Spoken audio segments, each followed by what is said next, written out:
I should save that for later. Having a Spotify and a playlist to just play the Ace Attorney music, that's a really good way to start in. Welcome on in, though, to another exciting, hopefully exciting stream where we get to play some more Ace Attorney. It's a very big week in terms of games playing the stream. In terms of games, this is the first case I have not beaten. I got to this case twice, and stopped. Okay.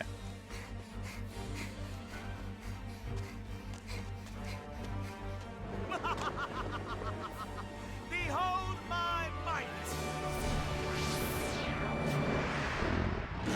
Don't make me. I'll stop eating on the side.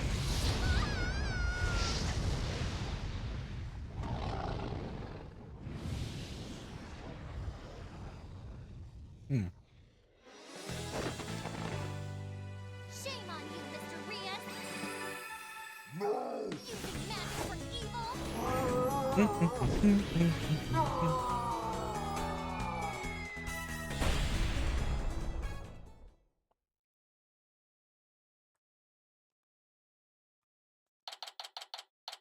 Whew. Whew. There we go. Some spicy food. Yay! Yay!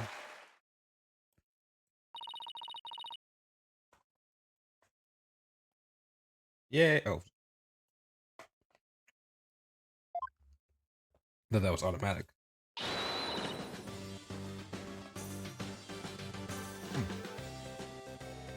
Brava, brava, Trucy. Wow, Apollo. Wasn't that a great trick? You bet. I've never seen such a great magic act. You know they even featured Trucy's show on TV this morning? Our girl's growing up. Penrose Theater. A well-known gateway for success for entertainers.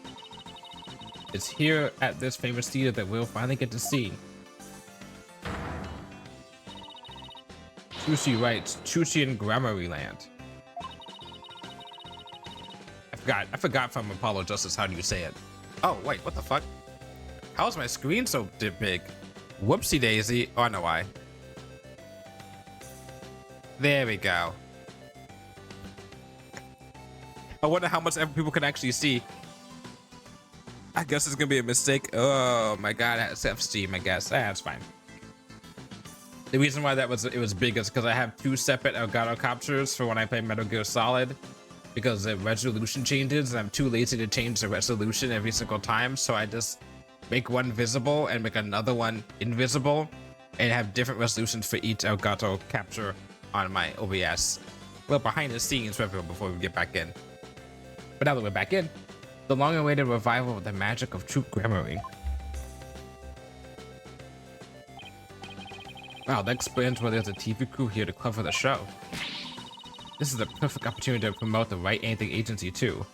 Yeah. After all, people look up to things they see on the TV, right? Yeah, they might idolize things on the TV, kind of to a detriment, but yeah, they kind of do that.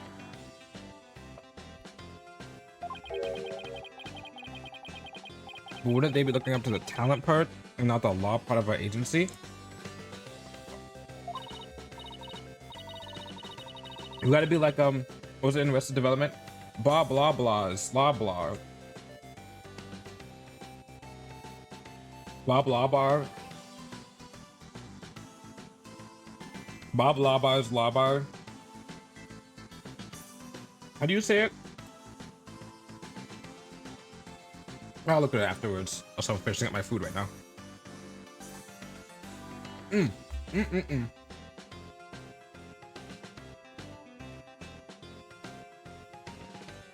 Once we get hungry, get like 8 o'clock. Mamma mia. You're right. We get nothing but requests from Trucy fans, wouldn't we? Oh well. Let's just have to make it the old-fashioned way. My name is Apollo Justice. I'm a rookie lawyer with only about 2 years of experience under my belt. We're here to see Trucy's magic show. He's a fellow member of our agency. We came on behalf of our boss, Mr. Wright, who's away on a trip. We got caught in an international incident. Oh, did you hear, Apollo? Even though it's only her debut, her shows are completely sold out. What? Really? That's amazing. Viola, a star is born. Hit movie that's only had one movie and not, I don't know, 5 remakes, reboots, I don't know. Who knows how far she'll go. At this rate, nothing in the world can stop us. You do realize this has nothing to do with you, right? This is my partner. Oh, this is Dina Sykes. She's another member of our agency. She may not look it, but she's just 19 years old, and she's a lawyer as well. See, what do you mean she may not look at it? Of course I look the part. Care to explain how exactly? Oh, come on, have a heart. Stop treating me like a child. That gadget around Athena's neck that spoke just now, that's Widget. Widget helps Athena out with her special field of expertise, analytical psychology. He also has a habit of blurting out whatever Athena's really thinking. Yeah, this little guy can be a little woolly at times. Hey, upgrade me already. Your attention, please. The show will restart after a 20-minute intermission. We ask that you please be back in your seats before the next act. Easy. Thank you. A bomb with spicy foods. Easy. Is always a cough. Whew. Whew. Am I good? Am I good? Am I gonna be alive? Yeah, I'll be good. Okay. Hey, why don't we go say hi to Trucy in her dressing room during the break? Oh yes, let's go see the big star. I'm so nervous. What should I say to her? Whatever you usually say to her at the office every day.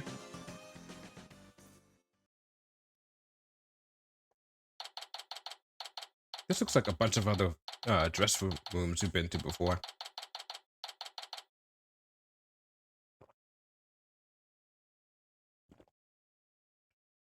Oh, Gavin got her something. That's nice. And I'm guessing the ones on the left are from that girl from Dual Destinies, the girl that had from the Yokai Town. It looks like there's a seals on there. But who's the one on the right from? The white flowers. This is Trucy's dressing room. Looks like she's busy over there with someone. Could you sign this, please, ma'am? Sure thing. Just the one sheet in this clipboard, right? Oh, fuck. I remember something about that. A fan asking for Trucy's autograph, maybe? I don't think so. It looks like some kind of contract. Thank you very much. I'll get this to the producer right away. Great, thanks. Oh. Polly, Athena, you came. Of course. Congratulations on your big debut.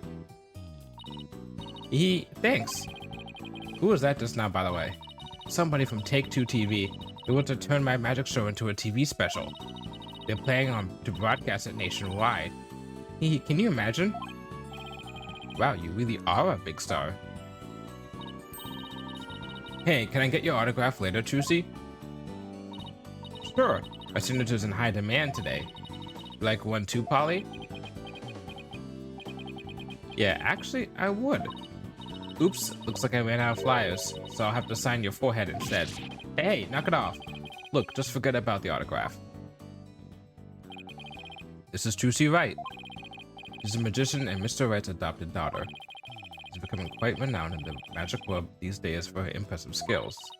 A lot of people get this wrong, but Paul's actual job is being my magic assistant. No, you're the one who gets it wrong. Oh, think you could do that trick you always do at the office for me, Trucy? Okay. Behold, the wondrous magic that can make anything disappear. Not my attorney's badge. 3, 2, 1, ta-da!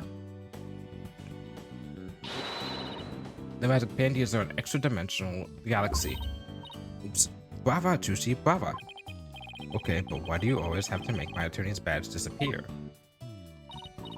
Well, that's because out of everyone in the Wright Anything agency, you were the one I get the best reaction out of. That's called teasing. That's called bullying. It doesn't make my poor badge feel any better. Okay.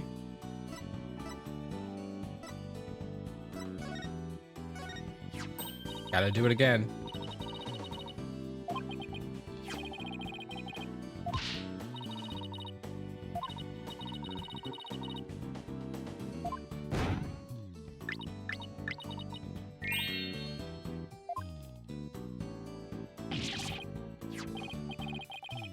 Wait, what's disappearing? Ha! That's Athena's badge. Alright. Let's look around, shall we?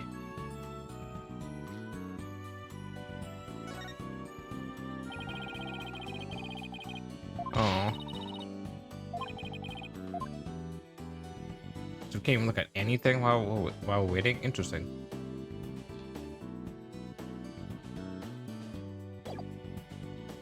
Oh, it's Mr. Hat on that bag over there.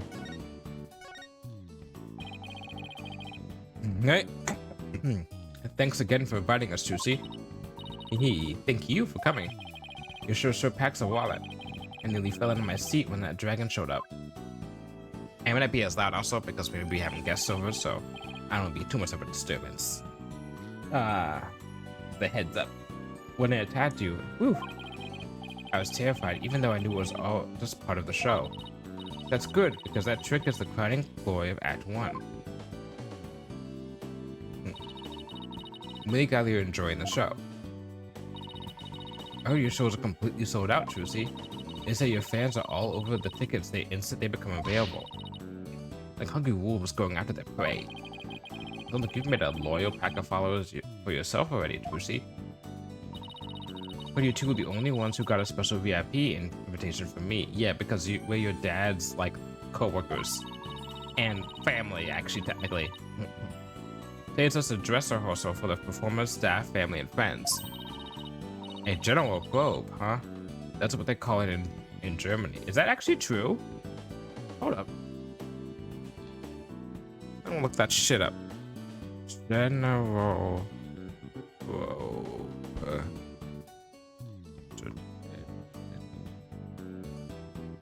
I don't want your AI overview. Huh. Well, what do you know? Huh.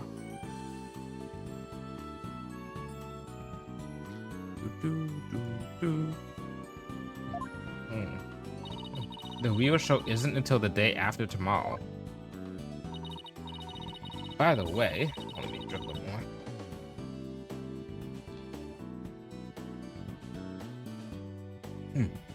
That's spicy food to make sure my throat is clear if I'm gonna be narrating and talking over everyone's dialogue. And it's not voiced, which isn't often anyway. By the way, are you going to finally do your magic panties trick on stage after the break? Sorry to disappoint anyone who just came to see my magic panties. But my next trick is completely new. I'm debuting it today. Oh, a new trick, huh? You're gonna chop Apollo up into tiny little lawyer bits? Funny, I don't recall ever agreeing to anything like that. Apollo's really good at playing like the straight man. While that does sound like a good idea, today's trick is a totally new troupe Gramarye original. The entire future of the troupe is riding on the success of this special new trick. How so? This show is really important to me. It isn't like any of the other shows I've done. As the rightful heir to the troupe Gramarye repertoire of magic, this show is my first chance to reveal the tricks I've inherited. Troupe Gramarye, huh? Yeah, I had a poster of them hanging right over there. Let's do a recap, guys. We have Zach Gramarye, Valiant Gramarye, I think it was name. Was it Uncle Valiant, I think? And then Zach was the dad, right? So it was Valiant was the one on the left, yellow. We have Zach on the right, who's the one he's dead. That was the guy who said to be Shady Smith. This is from Apollo Justice. And then we have the top right, which is Lammy Wurr.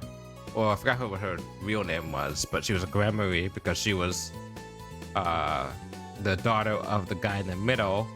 And she's also both Apollo and Trucy's mother. still like step siblings, half siblings. But the new guy's the guy on the top right, because he wasn't in Apollo Justice. It feels like it's been ages since I've seen a picture of them. Troop Gremlin was a group of magicians who dominated the magic world in their day. Trucy is the sole heir to the troop's entire repertoire of stage magic. Huh? Who's this guy in the green and purple on the left here? Oh, that's great Mr. Roos, the other magician today's show. It belonged to Troop Gremlin 2 a long time ago. Hey, so tell us more about the special magic you're going to reveal today. It's a secret Troop Gremlin trick, left behind by my late great-granddaddy, Magnify Gremlin. Magnify? It's never been performed before, so this is my first time it's going to be seen by the public. The grand unveiling, huh? No wonder she's been working so hard.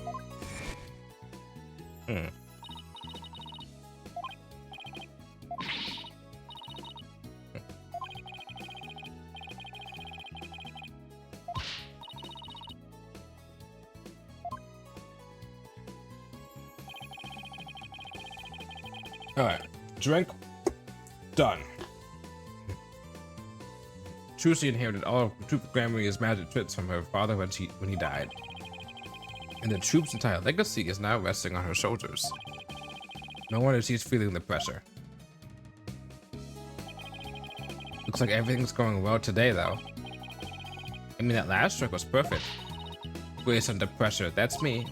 After all, a true entertainer always keeps a smile on their face. That's a true Gremlin creed. It's hard to believe you've accomplished so much even though you're still in high school. But to tell you the truth, I'm actually pretty nervous. Who wouldn't be? Oh, I bet this would do the trick. You'll be fine, Trucy. If anyone can do it, you can. And Polly, that was the boost I need. Or needed? Needed. Yeah, needed. Thanks. Apollo's fine shows a way of really hitting you right in the heart and in the ears. Enough bragging on my voice already. Trucy. Oh, hi, Bonnie. It's almost time for the second act. Oh, okay. Thanks. Well, Apollo, Athena, enjoy the rest of the show. Break a leg, Trucy. Thanks, I will. Hope her new trick goes well. Hey, this is Trucy we're talking about. She'll be fine. Oh, I wouldn't be so sure. Huh? Performing magic is like walking a tightrope. There's always an element of danger. One little mistake can even cost you your life, you know. I wonder if she'll make it across today. And what do you mean by that exactly? Oh, nothing. Now, if you'll excuse me. She's gone. What was that all about? Doesn't know what she said. I'm going to guess she's probably a magician too. Come on, Apollo. We gotta get back to our seats now. We'll be late. Ow! Hey, stop pulling.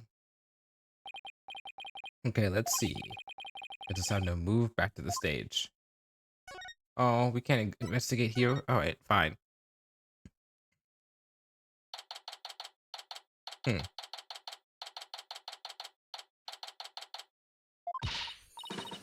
Hurry up, Apollo. It's about to start. I want to see what Trucy's next trick is. You really wound up today, aren't you? Why don't you take your seat and try to relax? Oh, look, there's a TV reporter over there. With a TV camera and everything. Oh, wait, were they not here before? Oh, I guess maybe they're setting up for the second half. Okay. Oh, yeah, baby. Athena, sit down. You're blocking people's view. Yeesh, I feel like I'm babysitting here. Hello, everyone. I'm reporting from the beautiful Penrose Theater, where the public performance of Trucy and Gremlin Land begins in just 2 short days. Today, they kindly agreed to give us a sneak preview. Isn't this exciting? Apollo, nigga, I was on TV just now? How should I know? But if you were disgracing our entire agency, that's for sure. Hey, what the heck's that supposed to mean? Oh, it's about to start. Oh, here it comes.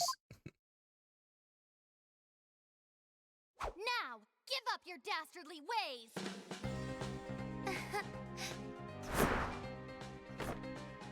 Huh? Over here.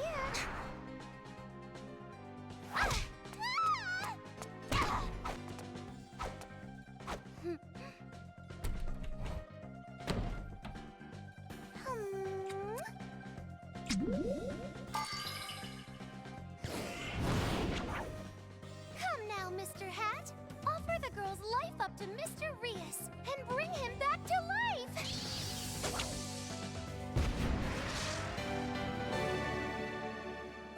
What? Just when and how did she make the switch? You won't be reviving anyone today.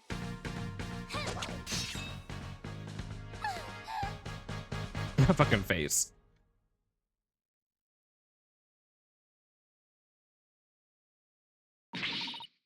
Wow, that was amazing. I have no idea how she escaped that coffin. I'm glad Trucy's escape went off without a hitch. About that. About that. I'm gonna open the coffin like this. Inside you see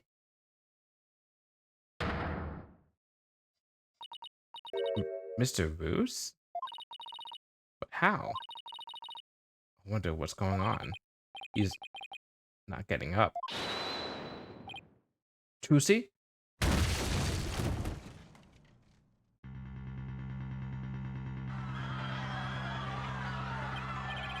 What just happened? Whoa, man, an accident? It's like, that guy dead? Wait, that's not part of the act? Attention, please. For your own safety, we ask that everyone please evacuate the building. What's going on? Is Trucy okay? Outside, everyone, evacuate immediately, please. Whoa, hey, stop grabbing at me.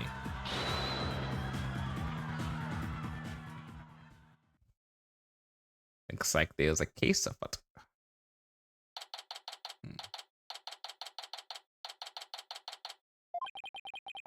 They kicked us out.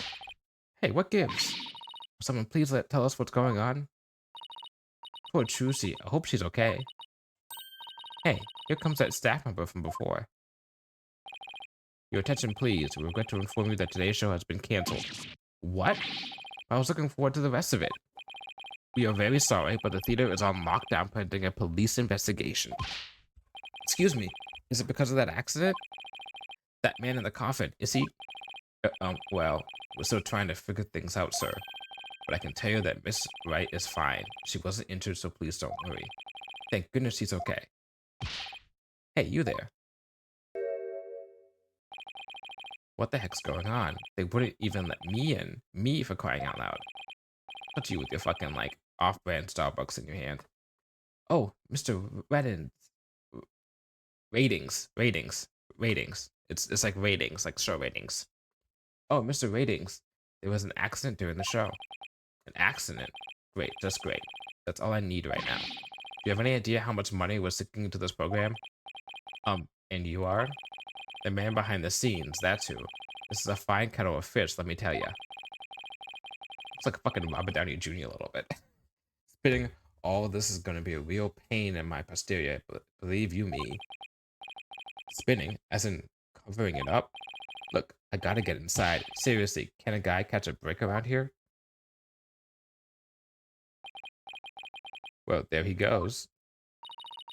Why don't we go back to the office for now? I'm sure Trucy will call us once things have settled down. Yeah, I guess you're right. Okay.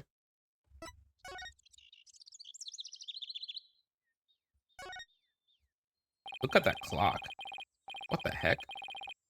What are these weird objects anyway? Are they supposed to be modern art? Like that clock. Is it just me or are the hands moving awfully fast? Hey, caramba. What kind of clock doesn't show the proper time? Is that part of what makes it art? Who knows? Hey, take a look at that man in the front of the clock. He's trying really hard to set his watch to it. Oh no, not you. Oh, that poor man. Hey, mister.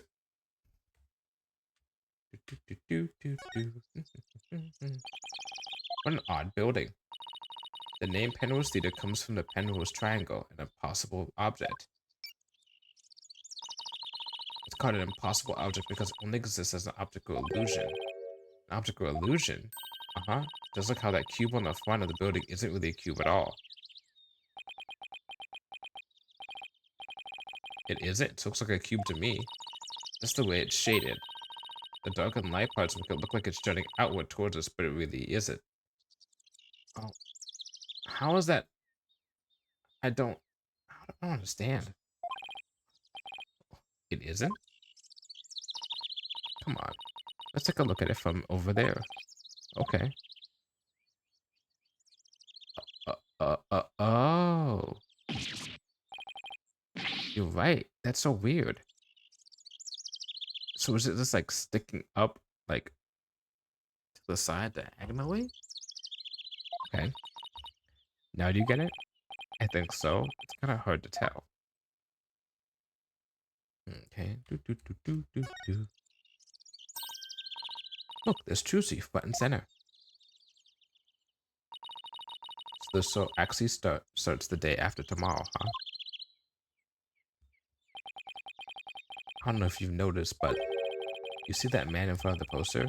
He's been standing there a long time looking at it. Yeah, I noticed, and sometimes he kind of stretches his hand towards it a little bit. Oh, I bet he's one of Trucy's fans. Do you think he's gonna try and make off with it? Who knows? Oh, look. Guess we don't have to worry. Every time the man reaches for it, the dog growls and pulls his pant leg. It kind of begs the question, who's the master and who's the pet? Yeah, don't be a weirdo, dude. Okay. I think we're good here.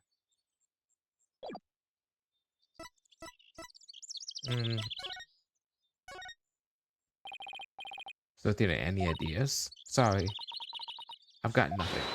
I mean, it was one amazing trick after another. Who could have figured it all out? I was asking for any ideas about the accident, not the show, Athena. I can't believe they had to cancel the rest of the show. I wonder if Trucy's okay. Yeah, poor thing. After all her hard work, too. I sure wish Mr. Wright was here right now. Well, I guess we'd better head back to the office. There's nothing we can do here.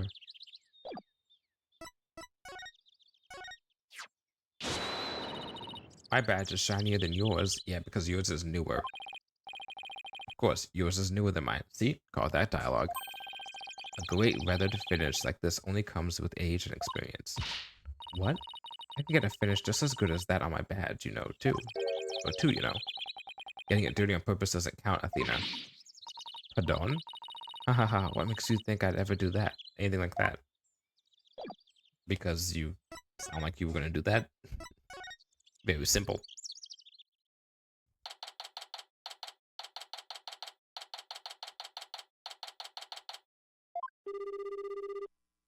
Got a call. It's no. Oh, am I trying to get a call?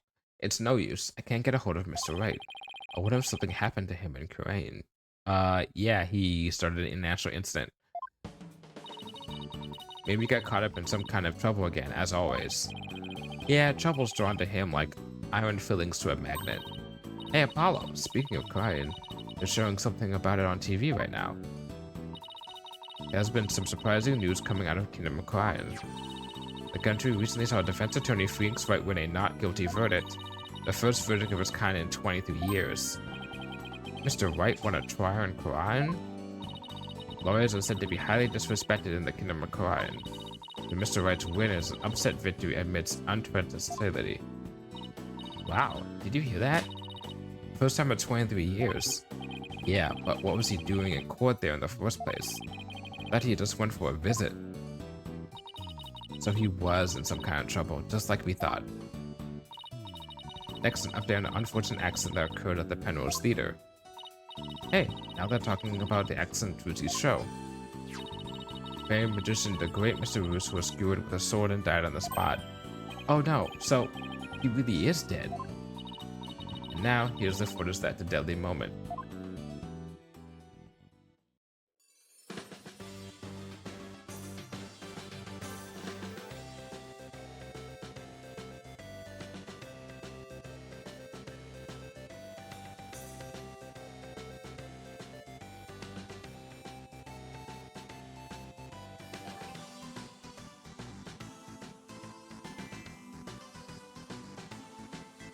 The shadow.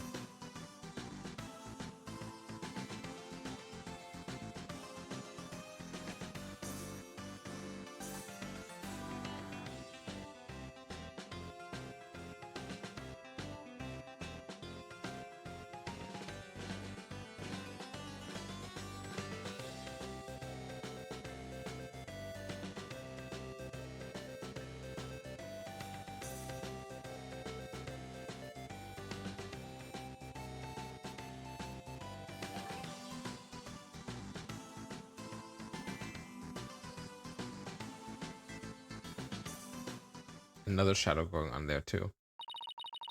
Mr. Roos's body isn't visible in this footage, but these are still very shocking images. The magician Trucy Wright is reportedly still a high school student. It's funny they had both her and her father both on the TV at the same time. One guy starting an international incident winning a case in a country that's never had a lawyer win a case in 23 years, and then his daughter, which they think is his real daughter, but they don't know it's adopted daughter technically, is now involved with possibly killing somebody. He is reportedly still only a high school student. Could it be that this unfortunate accident happened due to a lack of proper training? Did the young magician have enough experience, preparation, and knowledge? I might say that true Grand Maria should be held accountable for this incident. Hey, what kind of bias reporting is this? Yeah, they're making it sound like it's all Trucy's fault. I mean, if you're a producer, if you're the producer or something, so that person that got shot on the cover on the set of that one movie last year, that one with Alec Baldwin in it. The producers are somewhat at fault. I mean, there's a lot of people who are at fault for that. A lot of people that are at fault for that, but also the producers are somewhat responsible for that case. That's why Alec Baldwin was being put on trial for that. Although I don't think he won that trial, or like he didn't lose that trial, I'll say. The young magician in question, Trucy Wright, is now under arrest for the charge of involuntary manslaughter. What?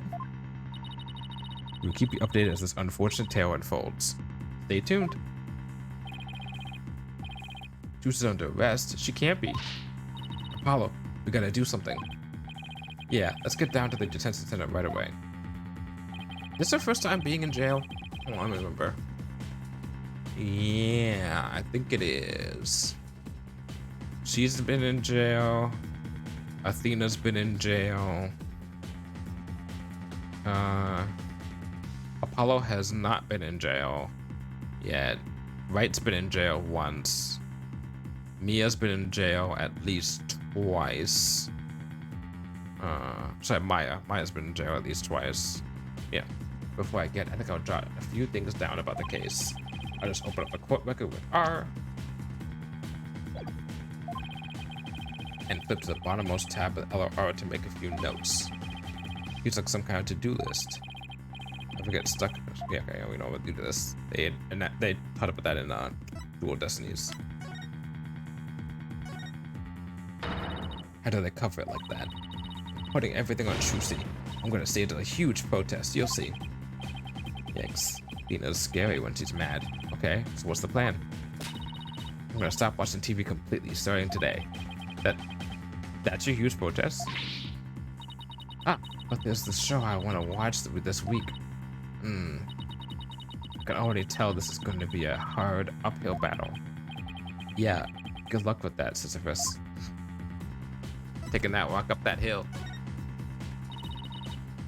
Wait, was that Sisyphus? I think that was Sisyphus. I'll race you to the detention center. Loser buys the winner juice. Deal? A race? You mean after a run? Let's just skip the running and go straight to the me buying you juice. Yes, that's the 4th free juice this month. He is getting really good at sponging off of me. Everyone here is so fucking cheap. Then again, they don't get that much work anyhow.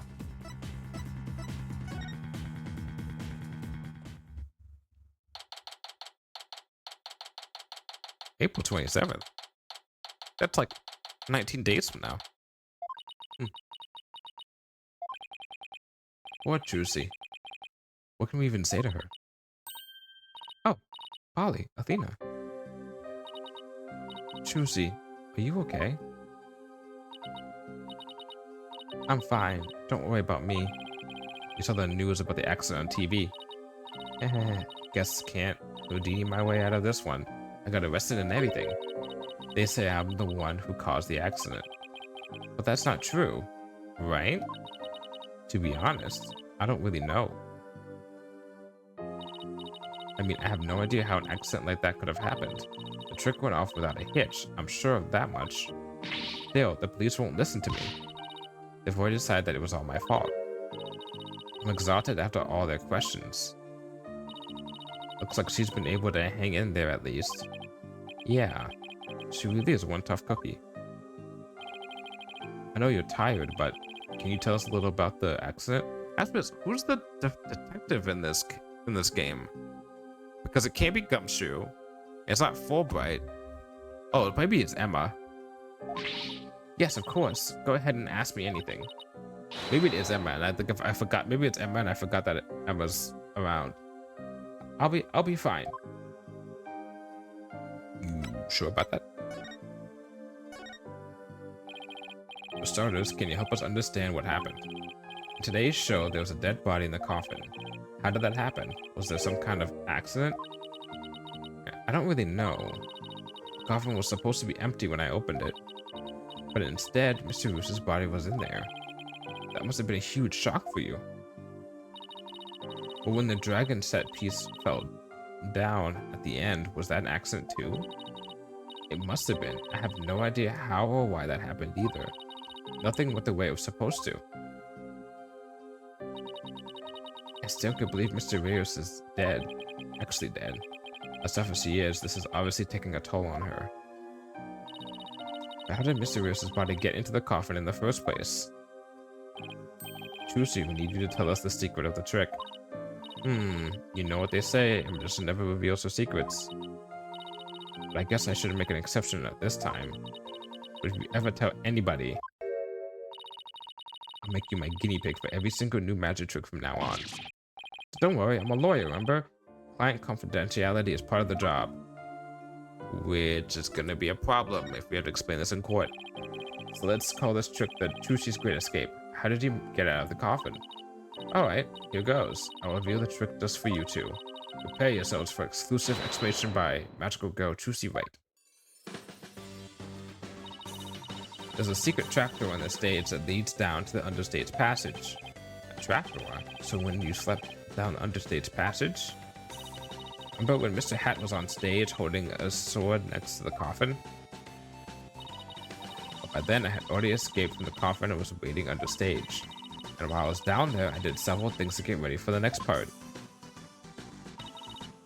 What technique? Okay, what happened next? Mr. Hat was quickly raised up to the catwalk by wire. There's a cushion up there that acts as a shock absorber when Mr. Hat hits it. Meanwhile, I popped back up to the stage through a different trapdoor. And Viola, the switch is complete. I'm gonna pause here for a second to talk about something. If any of you remember from Apollo Justice, it's very similar, this part, to how they did Apollo Justice. Yeah, Apollo Justice actually, yeah. In the Gavineers concert, which is a good point because if you remember who designed that magic, designed the trick that they used in the Gavineers concert was her uncle Valent, because it's a grammar rare technique. So she took that technique and used that here as well.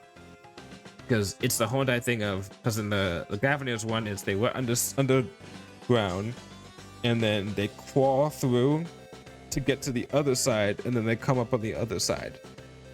That's what Lamia was supposed to do. Is that she was supposed to go through, and then she was supposed to crawl underneath the space, and to get from one side to the other side, and then she would come up on the top side. And here, same thing a little bit. They go down, move over a little bit, and then come up in another location. Simple, you know, up and down misdirection, we'll call it. I had no idea all of that was happening. I was convinced you were still in the coffin. That's what professional magicians do. They make their audience see something that isn't really there. In other words, you make us see illusions, right? We call it like I said, misdirection. While we keep you busy believing one thing, we're busy making something else happen. What we say there really isn't, or what we say isn't there actually is. I get it. It's kind of like a magical bluff. But there's no escaping the fact that the victim's body was actually in the coffin. It wasn't empty like it was supposed to be. Yeah, that's the part I don't understand. How did that get there? The last thing in the world I expected to see in there was Mr. Roos. Could he have climbed in there by mistake? I should get back to asking Trucy about the accident. Can you tell us more about the victim? Who exactly is this Mr. Roos? You said he used to belong to Grammary, right? Wait, you don't know who the great Mr. Roos is, Apollo? He's super famous. He's all people talk about on TV. Well, maybe not anymore. Because he's dead. Really? I just assumed he was one of Trucy's assistants. Waited, just the dead Apollo. So how did the two of you come to perform together, Trucy? Well, like I said, he used to be a member of Grammary. He was the protege of my granddaddy, Magnify Grammary. Magnify? I still don't know which one it is. So the TV station arranged for us to perform together this time because of that connection. Did he continue performing as a magician after he left Grammary? No, he got injured while practicing for a show about 13 years ago. That's why he left the troupe. After that, he took a break from magic for a while.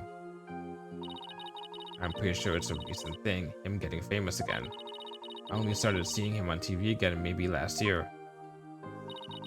I had nothing but respect for Mr. Roos as a magician. I can't tell you how sad I am that this happened. I can't imagine how traumatic it must be to have someone die during a big show. Oh, but hey, don't worry, I'm fine. I have to stay strong for my fans. Liar. Liar, liar, liar, liar. Huh? My bracelet is reacting. People tend to unconsciously tense up when they're trying to hide something. And when I pick up on the distress, the bracelet on my wrist starts to feel tight. So I guess this means that Trucy's trying to hide something from me. I guess I should give my bracelet a tap with X.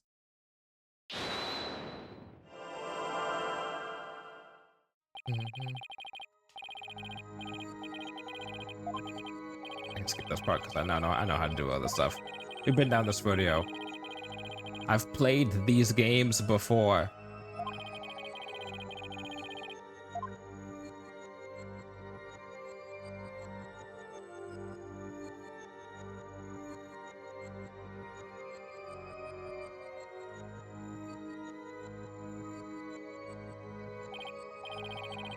Okay, it wasn't focused on one eye, but both. I found a telltale tell.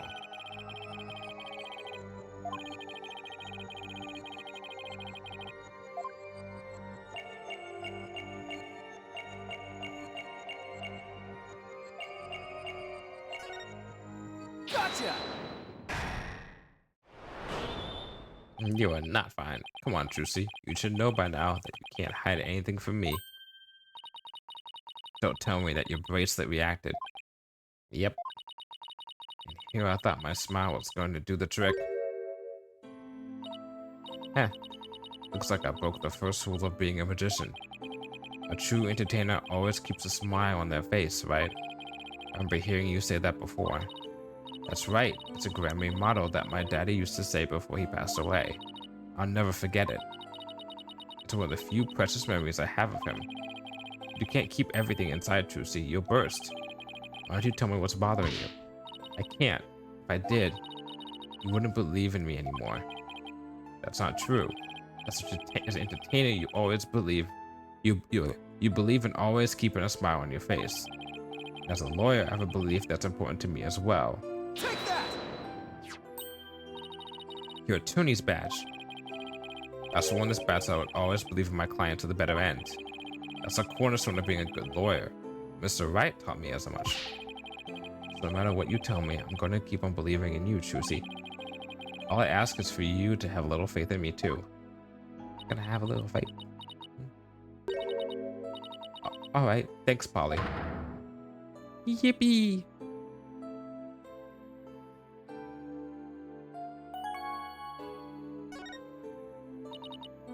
Polly, what if I made a mistake? What do you mean? What if it really was me who stabbed Mr. Roos? What makes you say that? Well, in my escape trick, I used both a real sword and a rubber sword.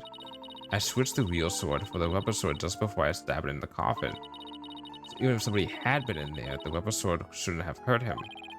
And Mr. Roos was found dead in the coffin. I know, it just doesn't make any sense. I know I swapped the swords. You absolutely sure? I'm positive. I practiced that trick hundreds of thousands of times with no mistake. Hundreds of times with no mistakes. I remember very clearly swapping the swords this time too. But could I have made a mistake this time? Could she really have?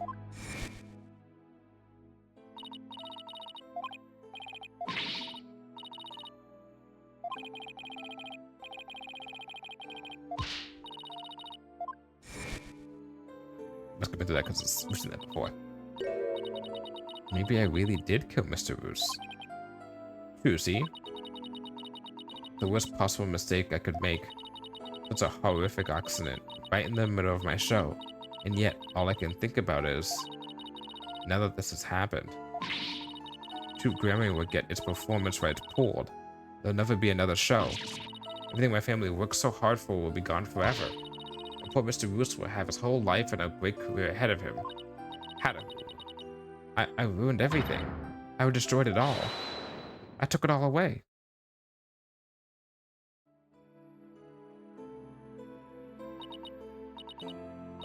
Polly, I'm ready to pay for what I did. Trucy, I don't think you did anything wrong. You don't? I had one question going through my mind this whole time. Was this accident really your fault? What do you mean? I don't have any proof or anything. It's just, I don't think you'd ever make a mistake like that. It's my song. I saw how hard you worked on your trick, staying up every night to practice. And I know you always get everything picture perfect. Nobody's perfect all of the time. Still, I think something else caused Mr. Roos's death. Maybe not any mistake of yours. Oh, you're sure you swapped the swords, right? Yes, I remember doing it. And I just know it wasn't your fault, Trucy. But how can you say that? You don't have any proof it wasn't me.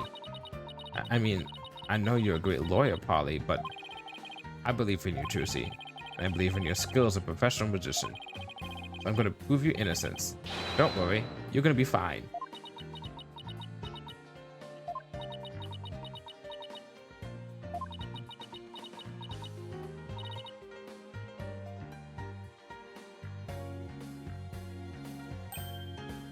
Oh. Thank you, Apollo. Thank you for believing in me. I'm going to believe in you too. Good. I'm sorry. I need a tissue.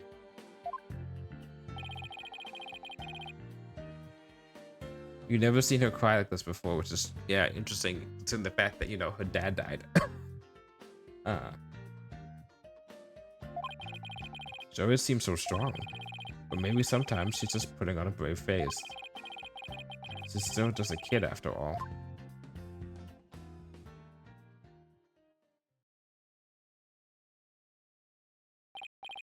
So I have to make it official. I have to ask to make it official, but will you let me defend you? Yes. I'm counting on you.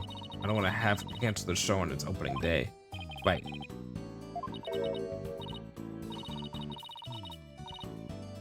I'm not saying all that, but it's because it's long, long words. Unlike some people.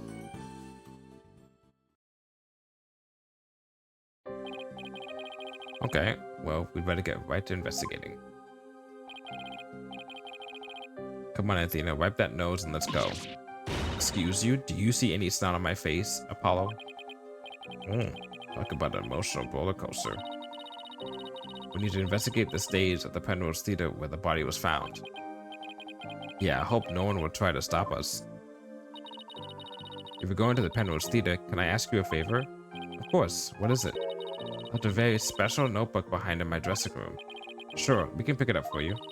That notebook is really, really important to me. I don't know what I'd do if anybody read it. No, I wonder what's in it. The notebook is in my blue handbag on the table. It's big and black. You can't miss it. Thanks in advance. And with that, I gotta go. It seems they've got more questions for me. Alright, see you later, Trucy. So, should we investigate the stage first or go get the notebook? I think we should get the notebook first.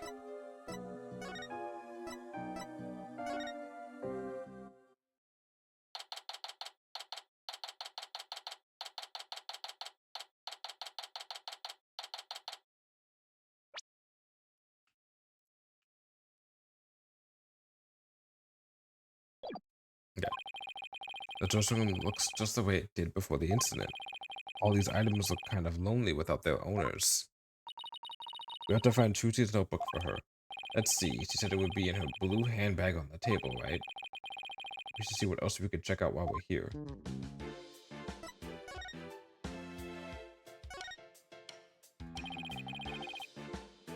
Trucy put up some posters, I see. Oh, here's one of True Grammary. Yeah, we'll skip some of this because we already know about that.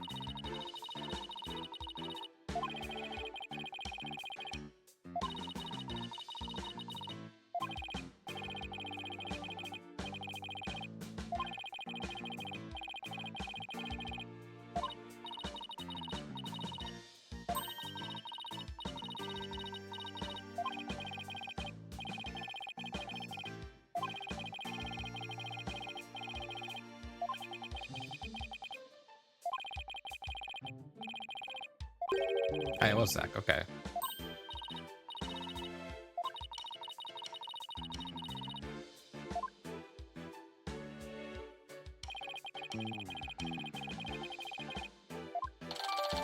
Oh, that's evidence. Okay, I probably should have talked about that. That's fine. I may talk over everything right now because I want to save my voice a little bit.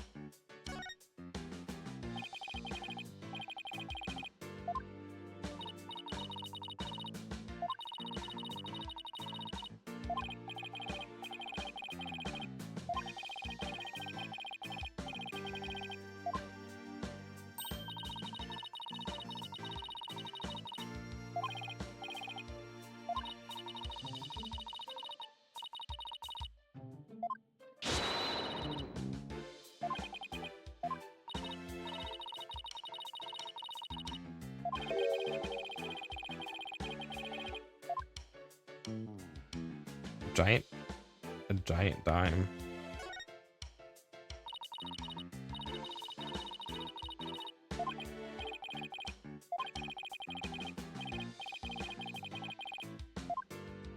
That's a lot of makeup, yeah.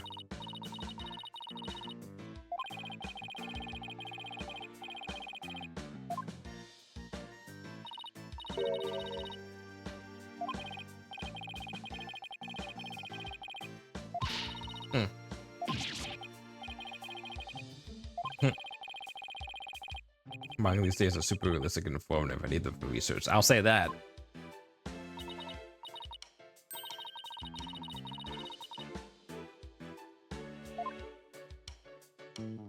Okay, I do want to read these because I'm interested about these.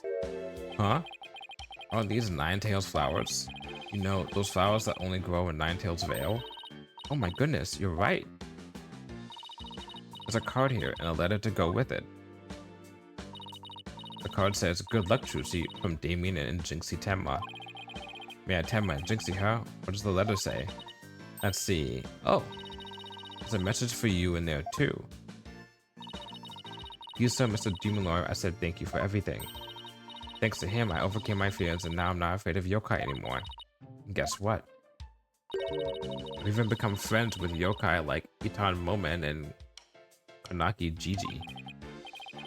No matter what happens, I guess she'll never go out of her deep obsession.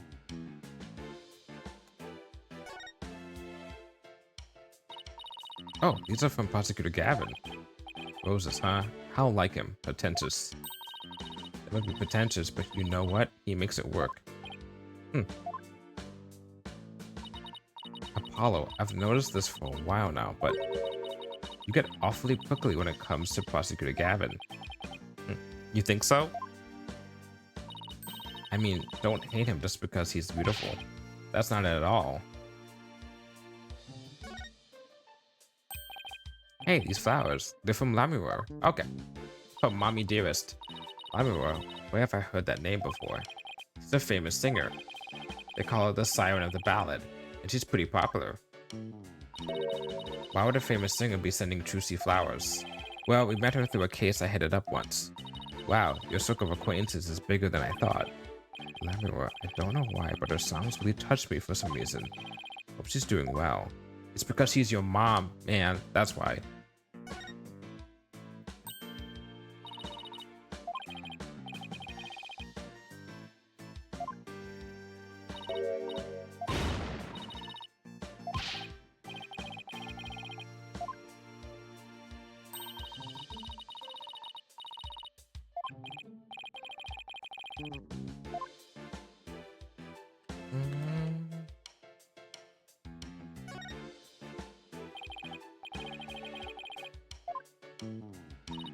I wonder if that dove knows why doves cry. Haha, that's a good song. Oh, when doves cry. Can we put the rabbit on the stand? I just thought about that. We already put the bird on the stand in the previous game. Let's put a rabbit on the stand.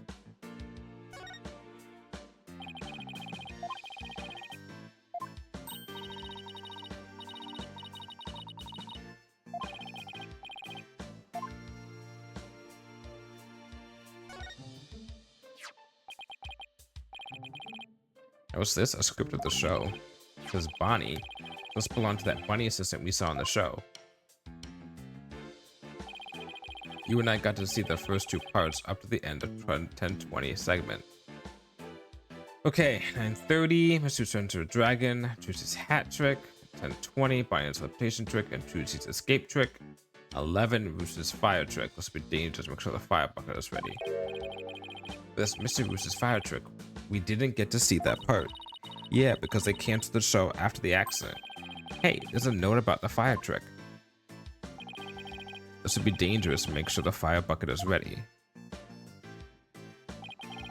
Come to think of it, when Mr. Roost turned into a dragon, he breathed fire, didn't he? Coin tricks and fire tricks were Mr. Roost's specialties. Maybe they had some big finale planned.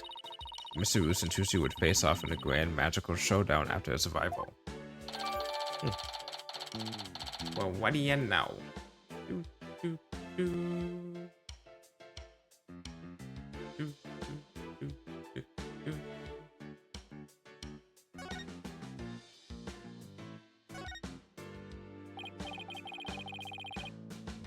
Oh, here's that handbag Trucy was talking about. I feel a little funny about digging around in a girl's purse. I guess it's okay to open it. After all, she did ask us to. But not you, Apollo. Let me do it. Good point. Let's see, huh? No, not this. What's this? Oh, wow. She has... Oh, Trucy, you are bad. What's in there? What's in there? What is it? I want to see too. That's funny. Said it was a black notebook, right? But there's nothing like that in here. Maybe Trucy was wrong about where she left it. Let's keep looking around for it. Okay, well.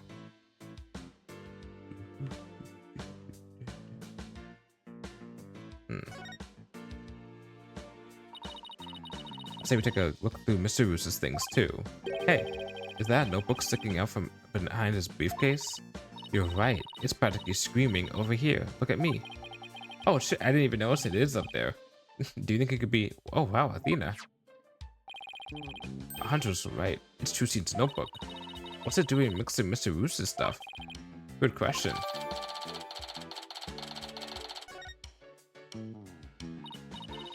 It's locked. I guess that means we can't read it. Wonder what kind of secrets are in there to make her want to lock it. A girl her age needs her privacy. Besides, everybody has a secret or two they don't want others to know about. If there's anything in there about kisses or crushes, I think Mr. Wright would cry. Well, we've examined just about everything, I think. Looking through other people's stuff was so thrilling. Like I'm doing something naughty. I know what you mean. Just don't go poking around in my things at the office. Why? What do you have to hide? Nothing. I don't like how our eyes lit up all of a sudden. Anyway, better get this notebook to Trucy. So what do we got? We got the troop Grammarly stuff, show script, and the notebook. And if she's not there, let's go back to the stage. Okay, so she's not here yet. So let's go back. Let's go to the stage then.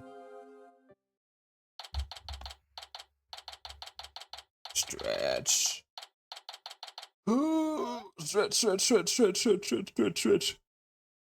Stretch, stretch, stretch. Okay.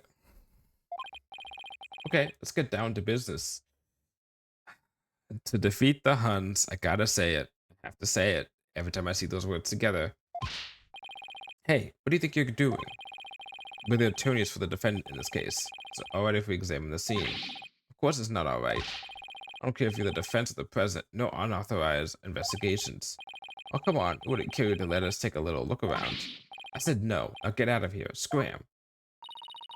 Guess we'll just have to try and get permission from the lead detective. Okay. The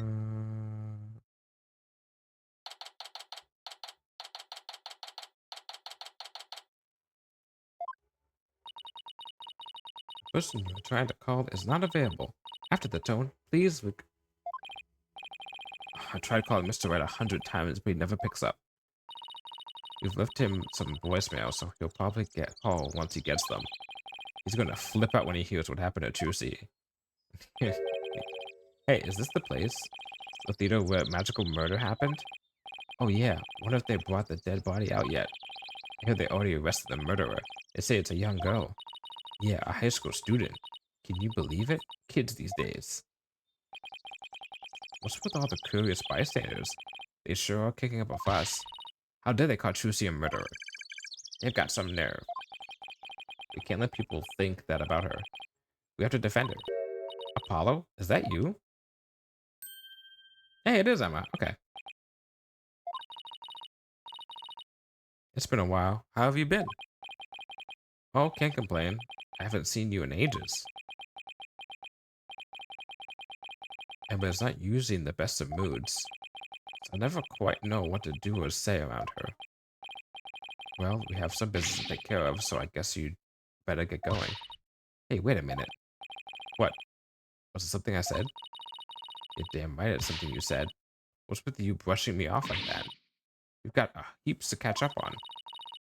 After all we've been through, you're not still mad at me yet about something, are you? Sorry, I didn't mean to upset you. Who's this, Apollo? A distant cousin or something? No, I'm a detective I've had the pleasure of working with before. Hello, I'm Emma Sky, forensic investigator. What? So you're finally a full-fledged forensic investigator? Yeah, I finally achieved my lifelong dream.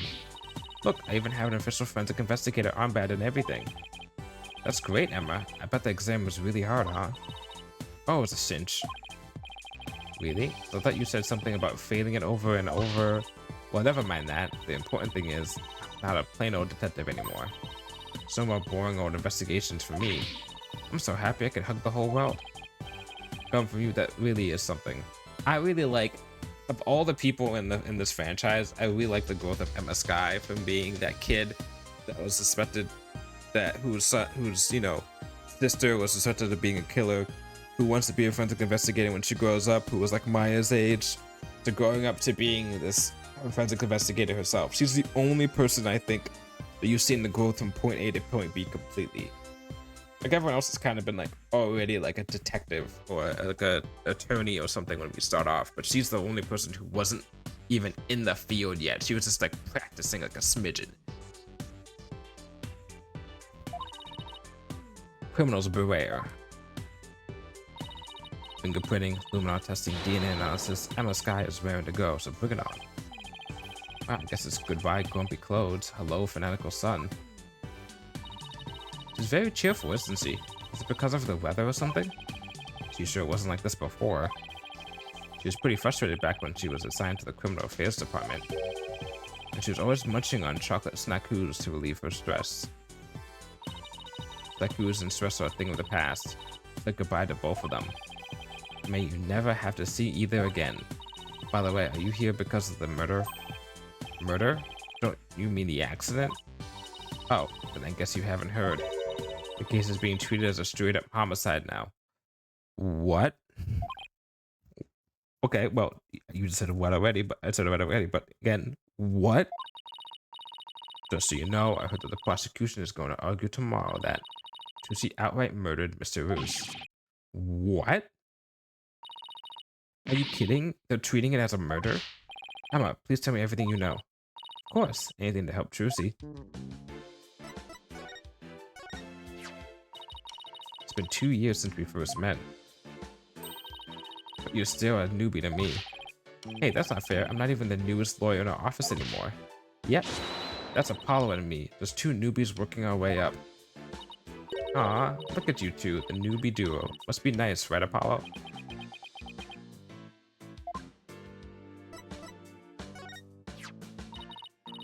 It's weird, but I keep running into the name Troop Grammy all over the years. Maybe it's fate. Have you ever considered joining them? You can use your expertise in forensics to do scientific magic. You're not thinking of stuff like picking the right card using fingerprint powder, are you? You can hardly call that magic, Athena. Yeah, I guess not. It's like we hit the nail right on the head.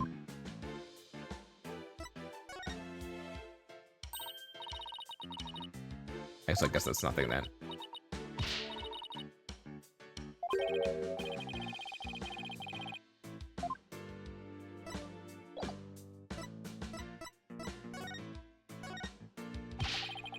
Why is the case being treated as a homicide now and not involuntary manslaughter?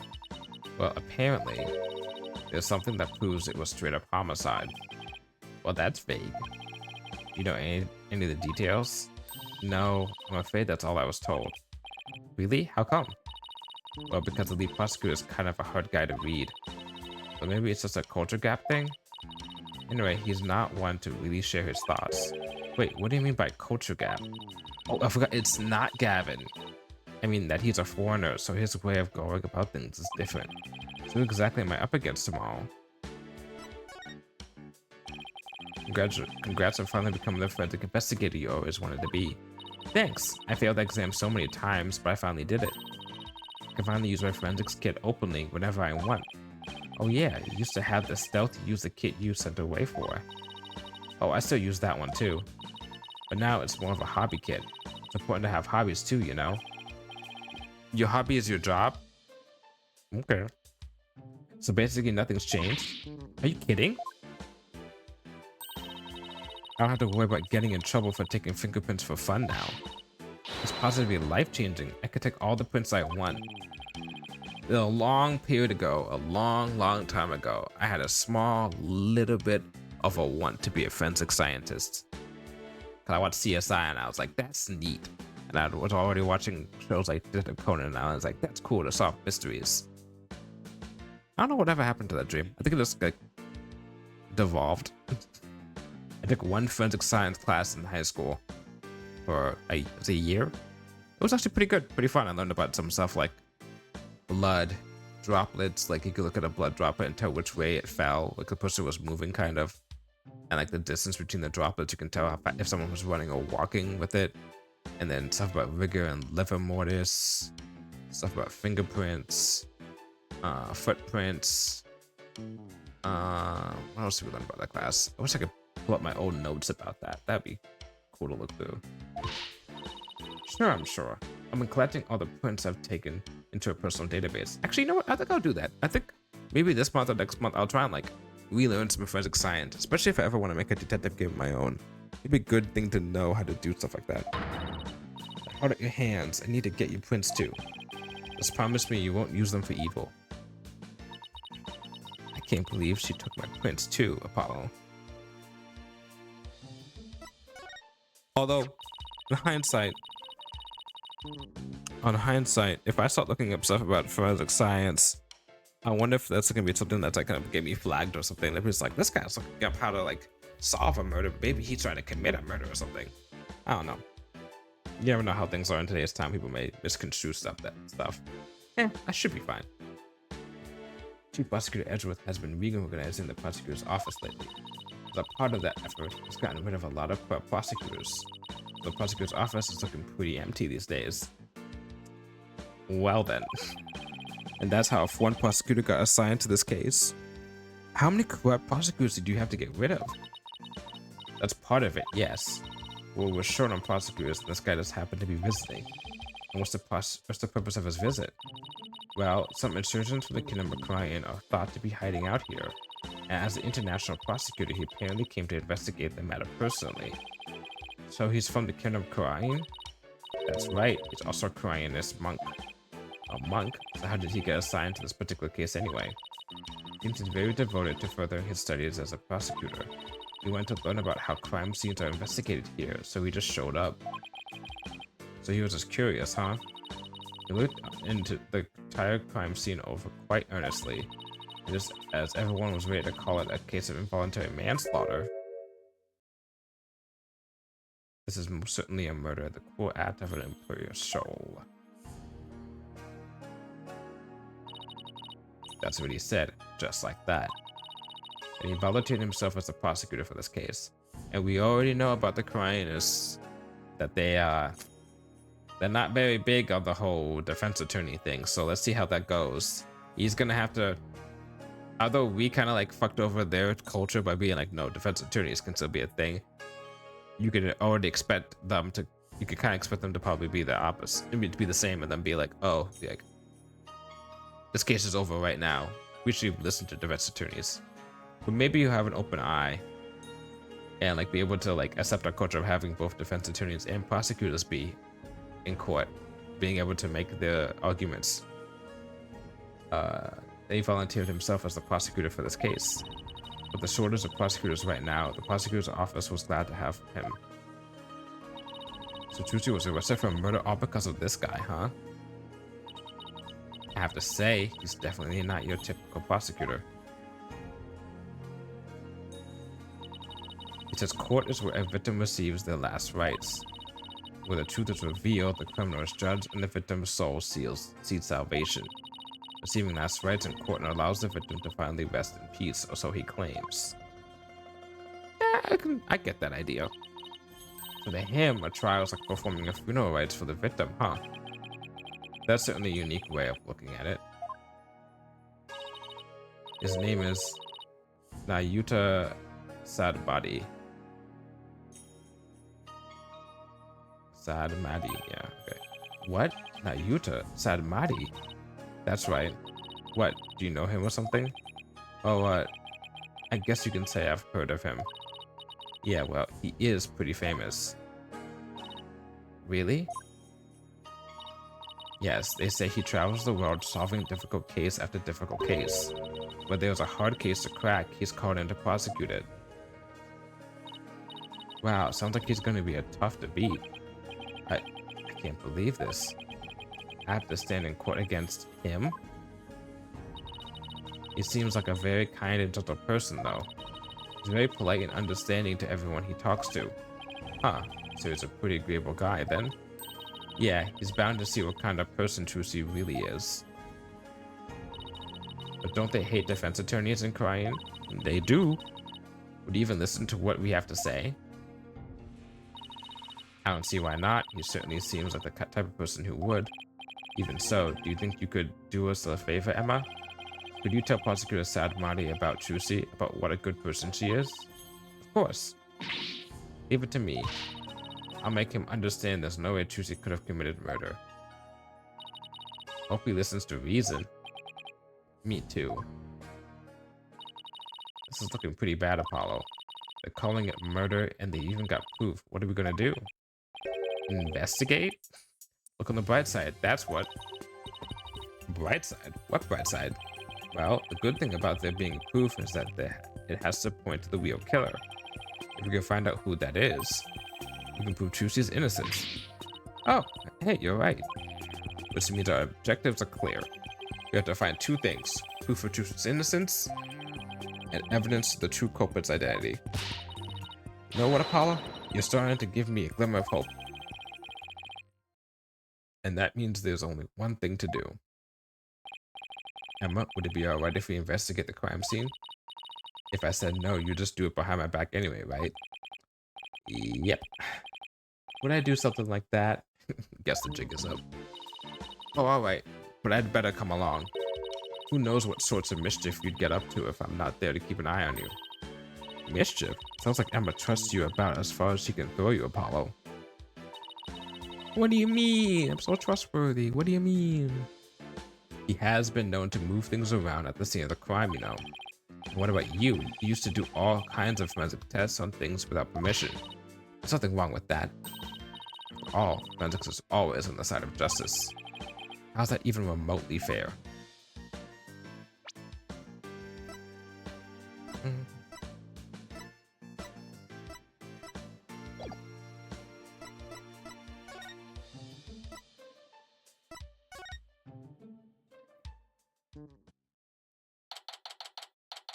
Wait a second.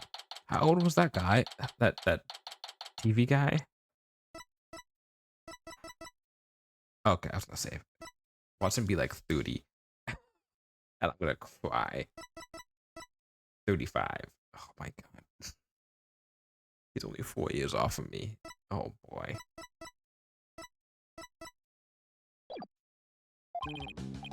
Alright, let's get down to investigating, shall we? Just to make sure you don't move anything or I'll get in big trouble. Fine, I promise. I'll only move the things I have to. Well, I have my own investigation to conduct, but let me know if you need anything. It's been a while since we've done any investigating. Well, what are we waiting for? Let's dive right in. You know how to do this, right? If you don't, I can give you a quick rundown. No, I'm okay. Don't worry about me. I've got it all locked away in the vault up here. Good. And I'm sure it'll come back to me too as we go along. Wait, wasn't it you who just offered to give me a rundown? Okay.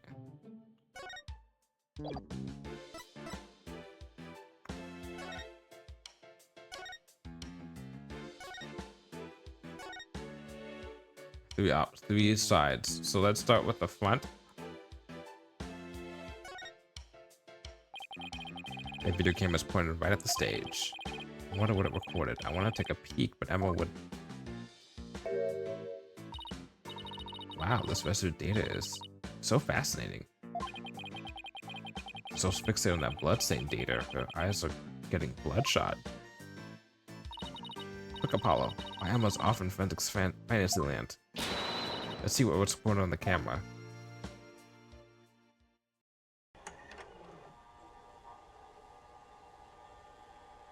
Is this the same evidence that we have?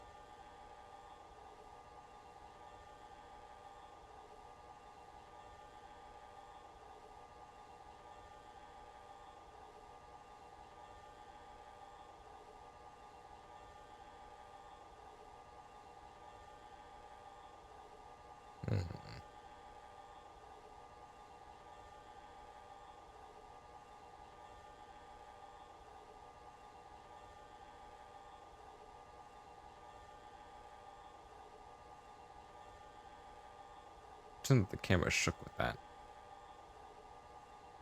Because for like dramatic effect.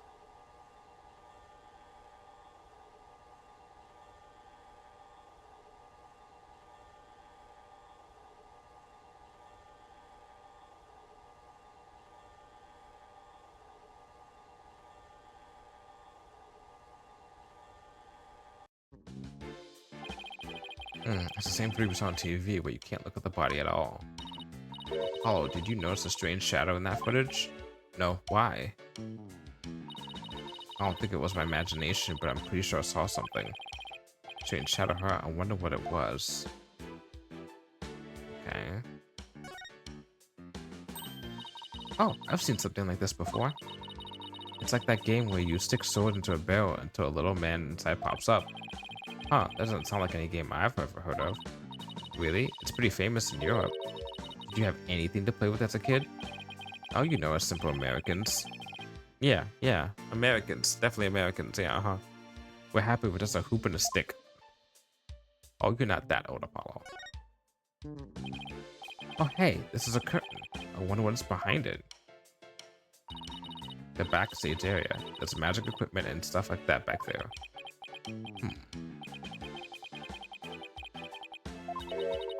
You weren't thinking of opening that curtain, were you? What? Who, me? Ahaha. Would I ever do something like that? Rats, guess I have to ask her to open it for me later. Okay. We have one of these in the office too, don't we? Oh, we do. That's right. Yeah, that poor magic prop we use as a shelving unit. I kind of like to see Trucy perform this trick sometime. Well, we both know you'd be the one in the box if she ever did. I feel bad for the prop, but it can stay a shelving unit in that case. Seats.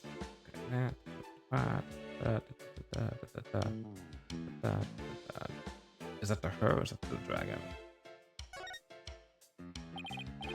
I'm not gonna ask you a question. This is the best part. She won't even look this way. Oh, what a great prince. Another set for my it's like fucking General Grievous. Another one for my collection. She certainly seems to enjoy her work, doesn't she? General Apollo. General Justice. This is what they call a set piece. It's a piece of onstage scenery. It suddenly fell down after the body was revealed, if I remember correctly. Just as the brave heroine screams, the spell on the dragon breaks. Losing its wings, the dragon falls to the ground. The moment marked the collapse of Trucy's magical kingdom. Magic, huh? Yeah, sure. The timing was so perfect, I'd be genuinely surprised if it was magic. Magic doesn't exist. What do you mean? Okay, well, backdrop. Wow, this dragon is a lot more handmade than I expected. Yeah, well, I can't tell how many hours I put into that freaking thing. What? You made it? Trucy had me help put it together, you know, as her assistant. Did you get paid? She has you wrapped around her little figure, doesn't she? Her smile has some kind of magical power that makes it impossible to say no. There's also like a family, you know, duty to help out a little bit too, so don't complain that much. Alright. This is the coffin the dead body appeared from. Actually, I haven't examined that yet. Do you two mind giving me a hand? No sweat. She said the coffin was supposed to be empty when she stabbed it. So how did the victim even get in here? I bet there's a secret door or something. It sure is oddly shaped thing, isn't it? Who knew it could unfold into something like this? Well, I heard that since it's used for magic tricks, the left and right panels are made to be interchangeable.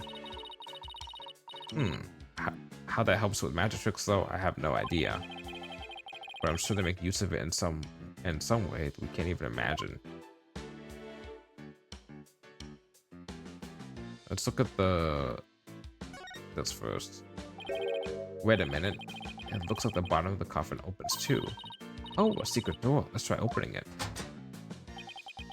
Well, look at that. Seems to lead to someplace under the stage. That's right, it goes to the understage passage. It's pitch black down there. Hold on. Like I see something glowing faintly. It's hard to make anything out from up here. If you try to go down there, the magicians will get mad at you. Apparently, there are things down there that will give away the secrets behind their tricks. Well, that sucks. It's right there and we can't even check it out. We're definitely gonna have to examine that understage passage at some point though. We get permission is what I'm hearing. A white outline, huh? So this is where the body was. What exactly did it look like just after the incident occurred, I wonder? Oh, I have a photo of the crime scene. Here you go.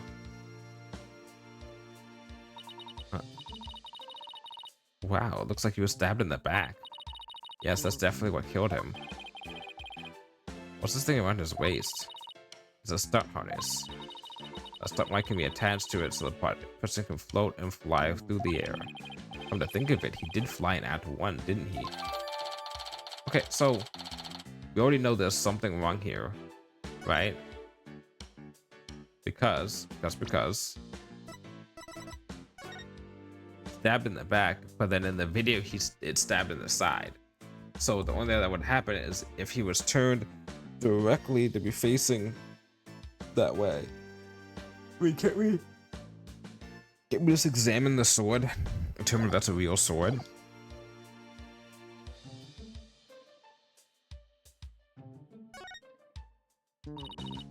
Oh, look, there's a secret door in the back panel of the coffin. You think Mr. Roos may have entered the coffin through there? If we've done it without Trucy noticing, then maybe. It's like two magicians trying to out-magic one another right under each other's noses. Okay, do I have everything here? I think I do. Okay. So let's look at the sword. There's a sword here. It's covered in blood. Must be the murder weapon. Who said she was sure that she switched out with the rubber sword? Unfortunately, this one certainly doesn't look like it's made of rubber.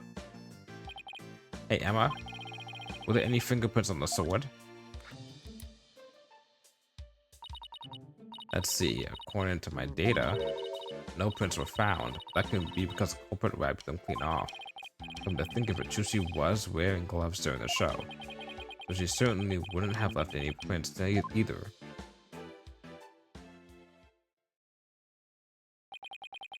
Something isn't right. It just doesn't make any sense. What's the matter, Apollo? You're making that weird thinking face again.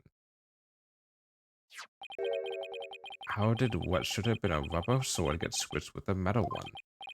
Plus the timing of that dragon set piece falling down. Wasn't that just a little too convenient? It just isn't sitting right. Ground control to Major Apollo. Can you hear me, Major Apollo? This is ground control to Major Tom? Athena, I think I've got it. I think somebody switched Trucy's rubber sword with the metal one. Huh? To pin the murder on her. Someone switched the swords? But when could they have done that? But everyone was too busy to notice. Someone could always switch Trucy's rubber sword with a metal one.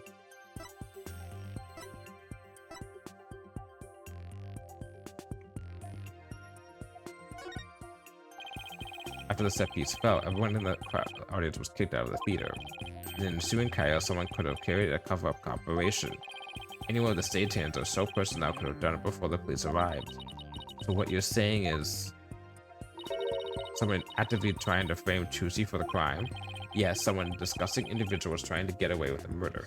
You would think it wouldn't be that case because you think that then she wouldn't have stabbed her, but then you would think that like, oh, that means that she actually did do the stabbing. But no, it was switched after the fact. So someone related to the show. There's definitely a very high chance of that. So basically our theory right now is that she, stabbed the sword in, but it was rubber. Then she left, and then they switched out the sword for the actual murder weapon.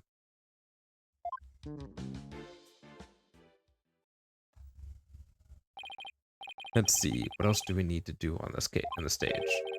What, did you find any fingerprints on the coffin? Actually, I haven't checked yet. I was going to do that at the end. Let's save the best for last. Also, we need to do some luminar testing, maybe? We weren't exactly talking about dessert here. Oh, but we are. Would you like to partake in my delicious dessert? I don't mind sharing. Oh, yes, please. There's always room for dessert, right? Alright, I guess I'll join you two. So, could you show us how you check for prints, Emma? Certainly. Sure, let's start with the basics. As you know, fingerprints are an excellent way of identifying someone. That's because no two people have the same set of fingerprints. Not even twins. If you find any prints on the coffin, they might lead us to the killer. If the culprit was dumb enough to leave prints behind, sure. Let's go ahead and dust for prints now. Let's see. This looks like a promising spot. Try dusting the area with print powder. Move the cursor along and keep pressing A until it's thoroughly covered in powder. When you're done, blow with X to get rid of the excess powder. I miss doing this on the DS and just actually blowing into the mic. It makes it a lot more immersive. The powder in this bottle is all we have to work with. If you run out, try blowing on the area. Any excess powder will be returned to the bottle. Alright, I think I'm ready to give it a try.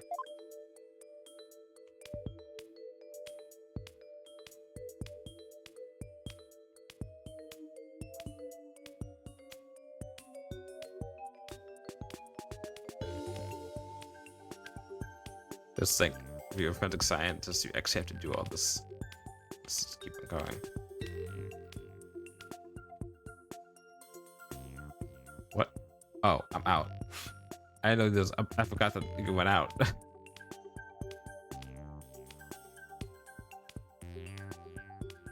I was going to do the whole entire area.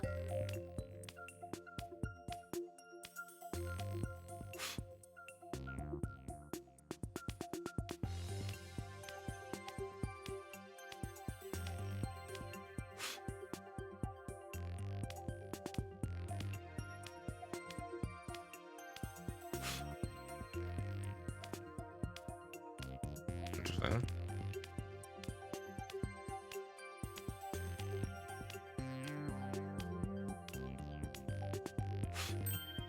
There we go. You found some prints. Looks like the fingers of somebody's left hand. Yeah, that sounds about right. Now let's try comparing these with the ones we have on file. First, switch to Analyze mode with L to select the print. Okay. Next, select the print you want to analyze and confirm it with A. That one. Got a pretty clear print here. I wonder whose it is. The print of everyone involved in the case right here. Just choose the person whose prints you'd like to compare the sample against. Well, the last person who was in the coffin was... who was the last person in the coffin? Okay, you. And then... look for the... what was it? Like walls? Did I say W-H-O-R-L-S? For the walls, look for loops. I think that's another thing you look for in fingerprints. And like arches, another thing too. You had to have like, what is it? I forgot what it was like. There's a certain number of like things you look together to find. Like if you have like, oh, this many things, then it's a highly accurate chance that these two prints match up.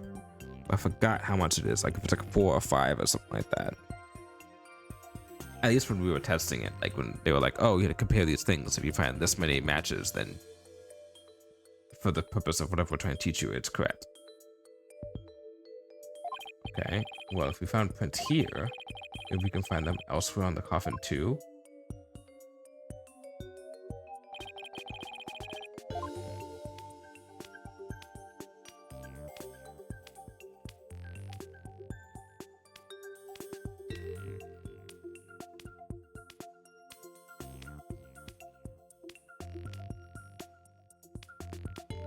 Okay.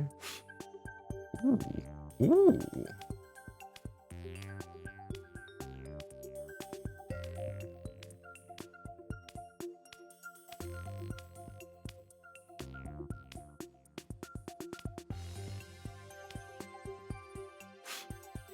Okay.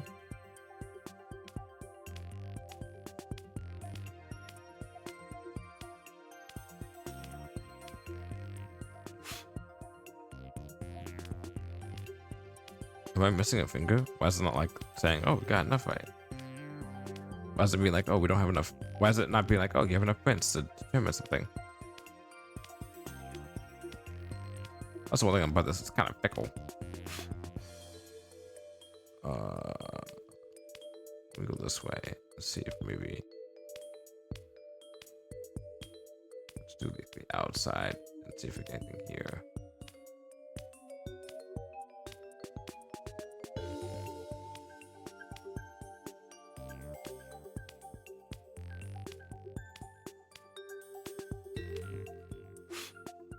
Oh my god, what the Oh.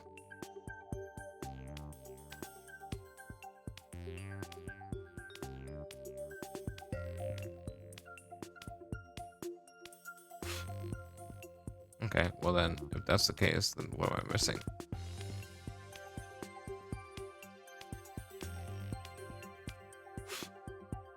Oh.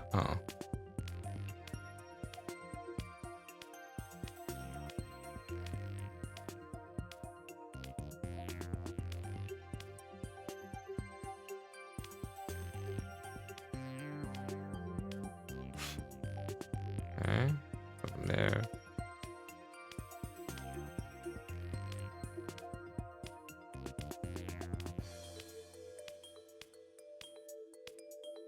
I don't get it. I literally have. Oh. Oh my god.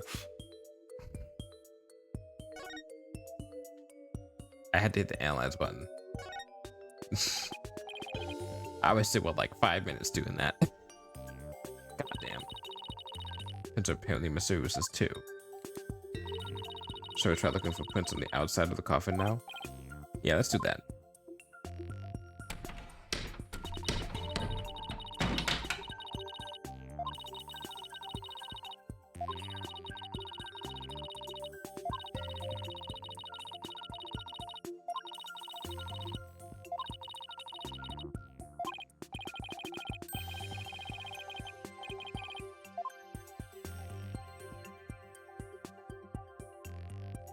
I want to know what's this.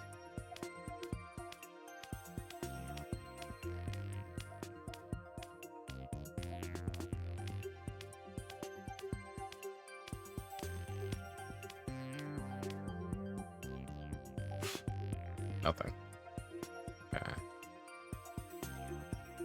Let's see. The stab happened on this side, right? Oh, hold on.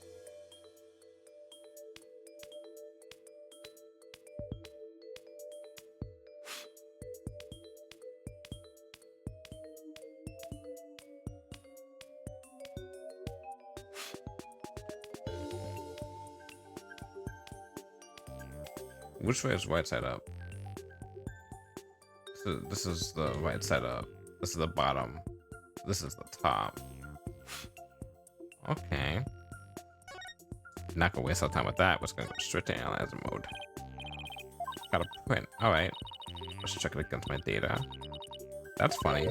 Does it match the prints of anyone involved in this case? Really? None of them?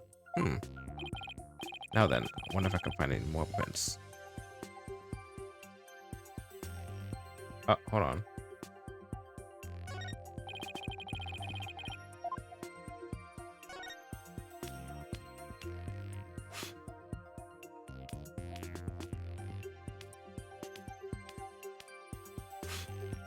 Okay. Oh, okay. Okay, well.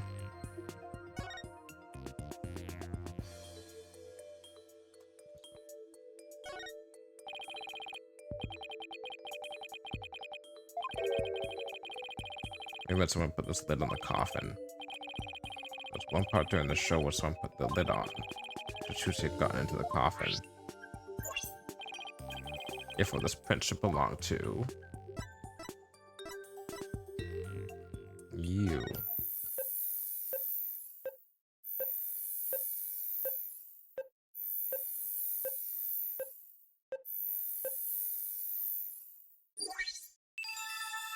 Yippee. But that makes sense. Looks like the print belonged to that bunny girl. And to think of it, she did put the lid on the coffin during the show. That's probably why she left a print on the lid.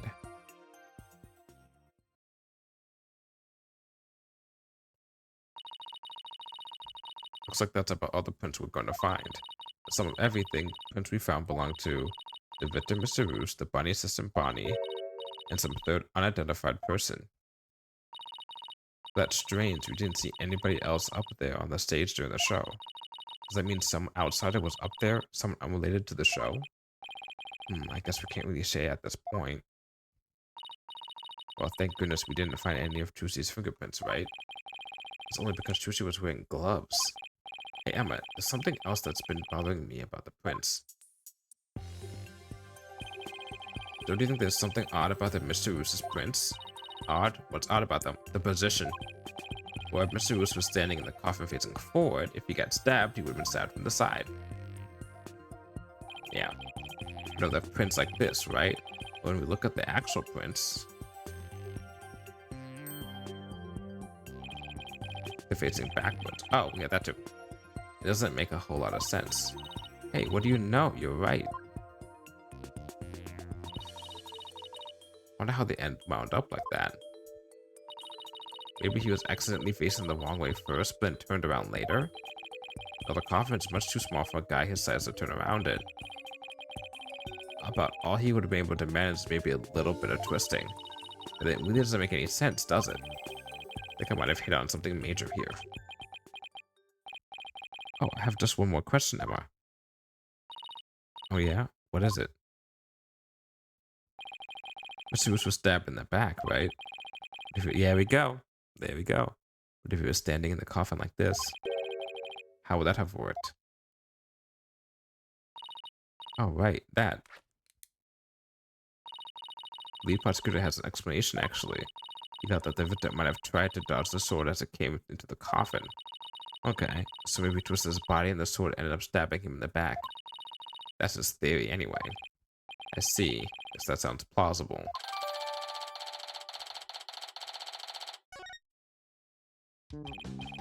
Well, I guess that about wraps up our investigation of the stage.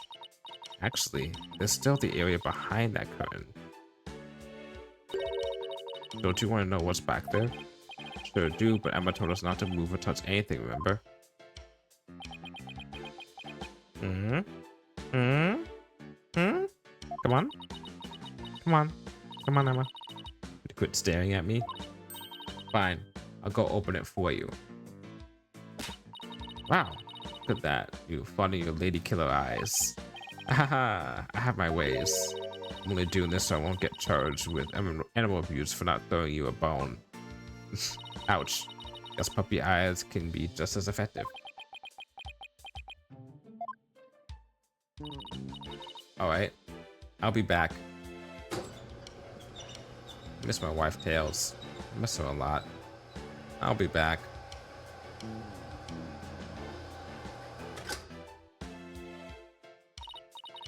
Well, go on and investigate to your heart's content before you go moving anything. I know. Be sure to ask first. Oh, by the way, let's examine the back scenes and move to the area beyond the curtain.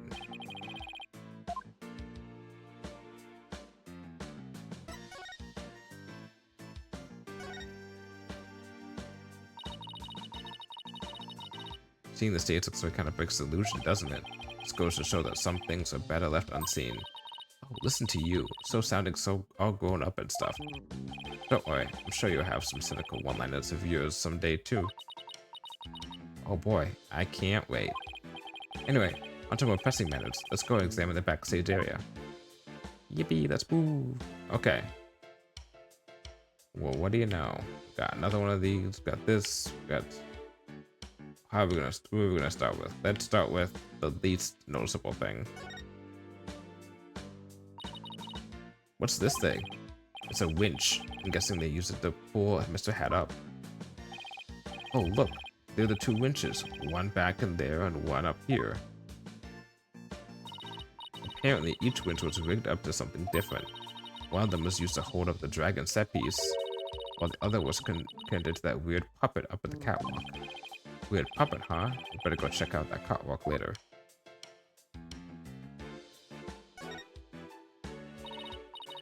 Dustpan, a broom, and a bucket. Guess they use these to keep the stage tidy. I doubt that's what this bucket is for, though. See how it says fire on it? Oh, I guess it's a fire bucket then. Yes, I heard the theater owner went out and bought it just for the show. When he heard there was going to be a fire trick, he flew to the store to get it.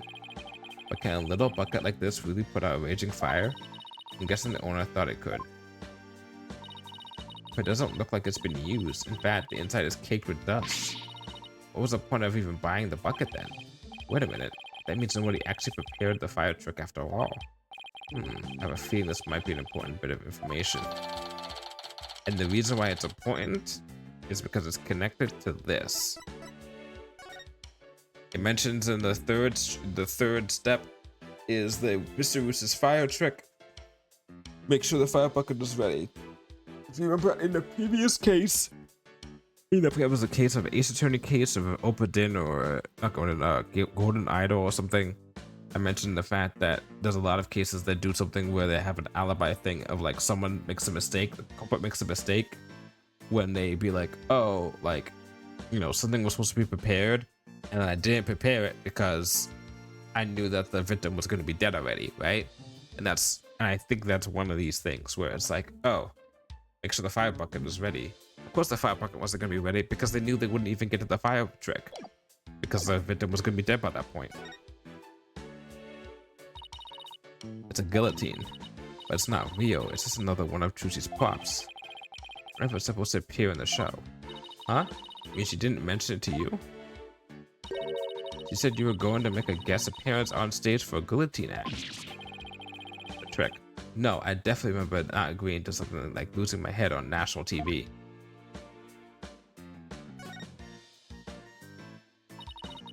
Looks like this ladder leads to the catwalk overhead. They really have to go up there? Why don't you go up and check it out, Athena? I'm sure you like the air up there. Huh? Where in the world did you get that idea of... Wait a minute. Are you trying to say I'm an airhead? How rude can you get? That's not what I was saying at all. Now up you go. We're just way down here. Okay. Now I'm starting to get the picture. You're afraid of heights, aren't you, Apollo? Come on now. This is for Trucy. She needs us. So up the catwalk we go. Oh, I guess it's time to put on my big boy pants. And my big boy shirt. And my big boy socks. And my big boy pants. Yeah.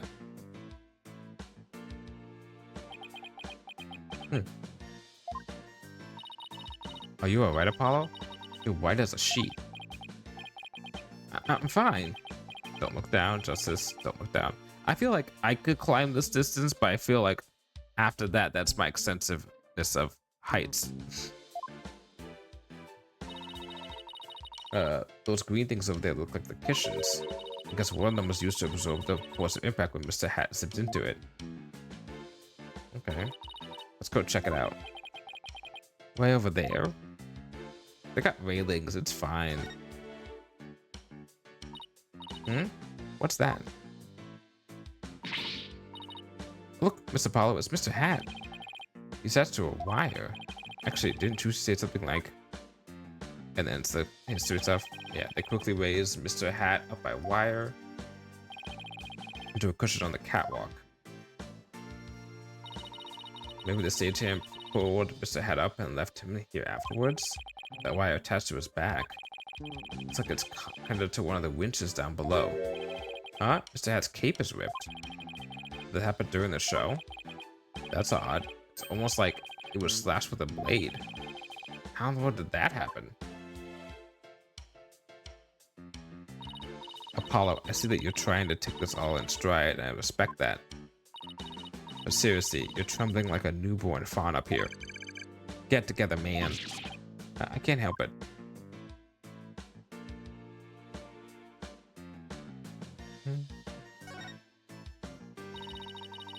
These pieces look like a rabbit and a moon. Although they kind of look like they could be a duck and a croissant too. Oh, I'm seeing the duck. It looks more like a rabbit though. What do they look like to you, Apollo? The Grim Reaper and a guy falling to his death. Come on, let's wrap up this investigation before your imagination catches up with you.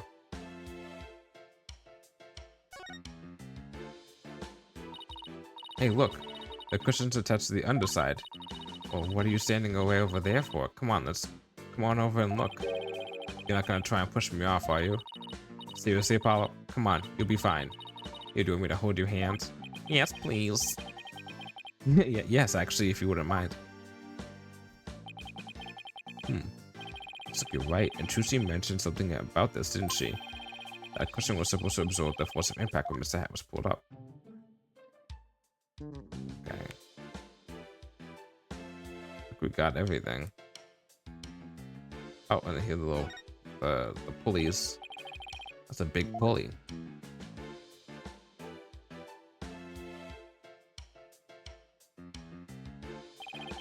Looks like it's connected to one of the winches down below. The dragon set piece must have been hanging from this.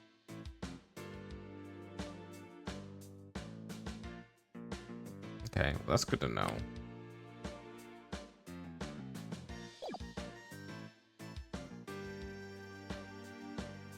Ooh. Ooh, gotta look at that transition. Alright. Hey, there's a coffin back here too. Looks like there's a stuffed dragon inside. No, wait, look. It's just an illusion. See, the dragon looks like it's inside. But it's really just painted on the front lid. Wow, you're right. That's really something else. The show had been canceled. If the show had been canceled, we might have gotten to see this trick too, huh?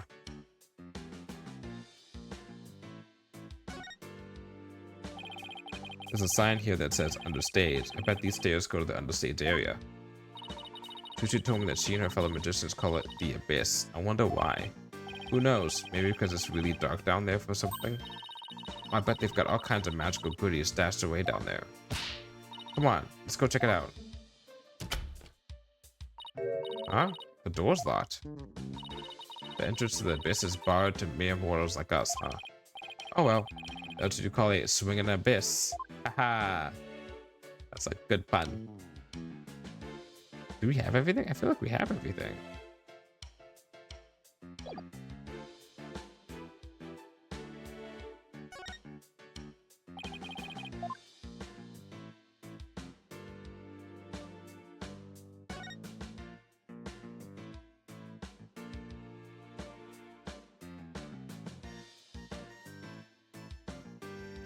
Oh, wait. I do the other pulley.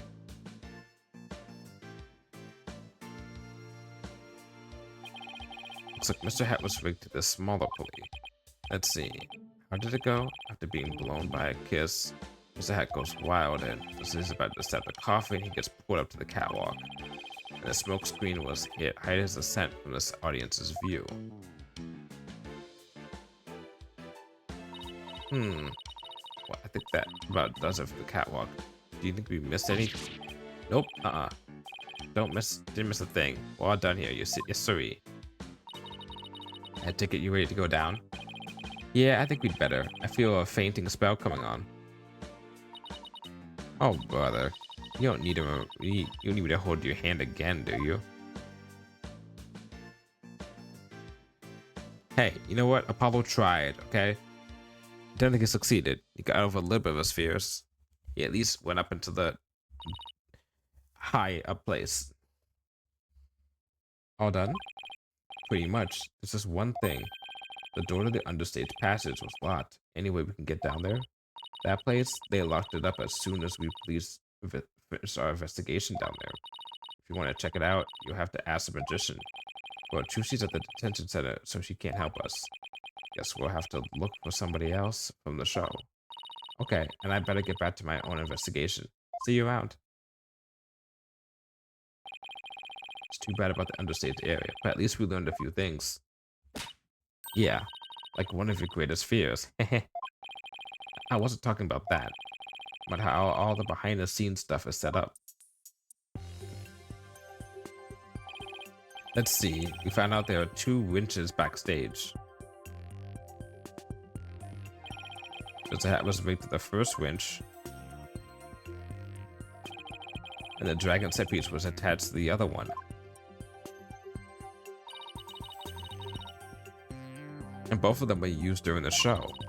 Right after the body was discovered, the dragon set piece fell onto the stage. In the chaos that ensued, the culprit could have switched the rubber sword with the real one. So the best way to prove Trucy's innocence is to identify the real killer. What a complete and utter mess. This is all great. Just great. That Wright kid is a bush league. Small potatoes, a half-grown has-been. There's someone on the stage. Wonder who it is and what they're doing. Maybe we should go talk to them.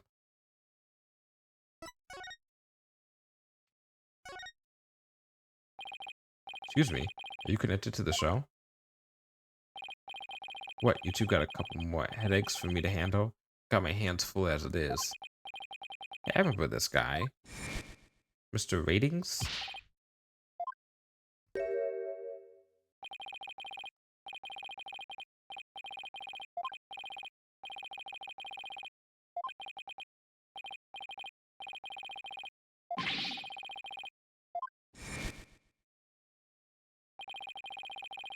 Is that man who was going off at the staff in front of the theater? I ain't never seen you guys before. Dude, we were okay, whatever. We were like right there.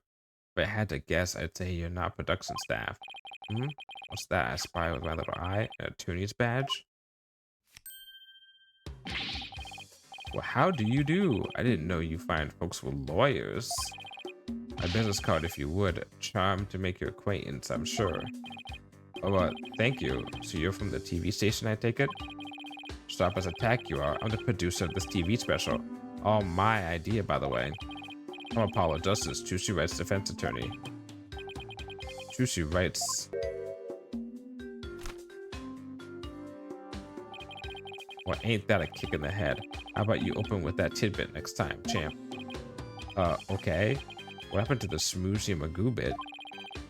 I'm Roger Ratings. Like Nielsen. Wasn't it Roger Nielsen? Hold the applause and no autographs, kids. I'm on the clock. Apollo, this guy looks really familiar, but I can't quite.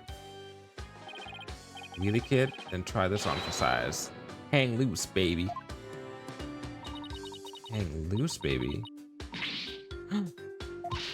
Apollo, it's the Ratings Roger from Take Two TV.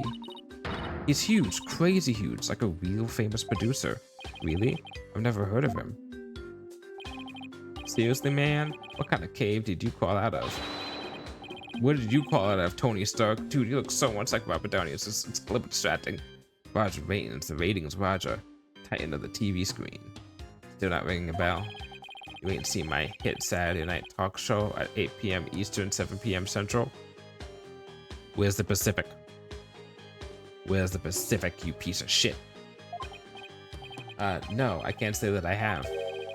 You blow my mind, kid. You even know what a TV is? Say it with me. Television.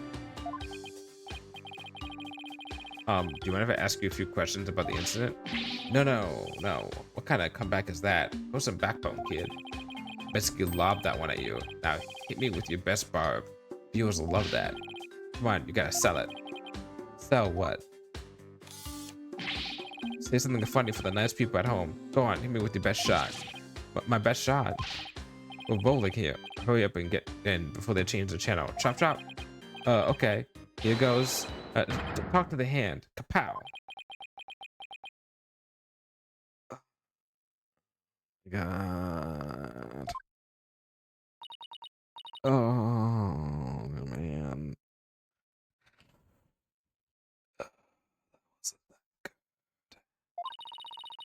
Why are you pointing all dramatically like we're in court? I don't know. I just seem like the thing to do. Hahaha. Let's put you in front of the camera. I think you do better than I would.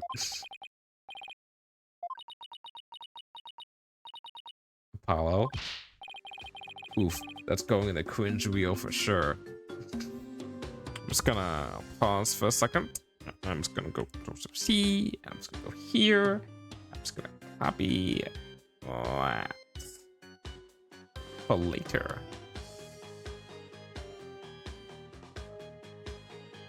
There we go. I think we can all agree that was a mistake. If I talked any harder, I'd need the Heimlich maneuver. I blame myself, really. Should have known better than to waste good film on a nobody. So, you want an exclusive or what?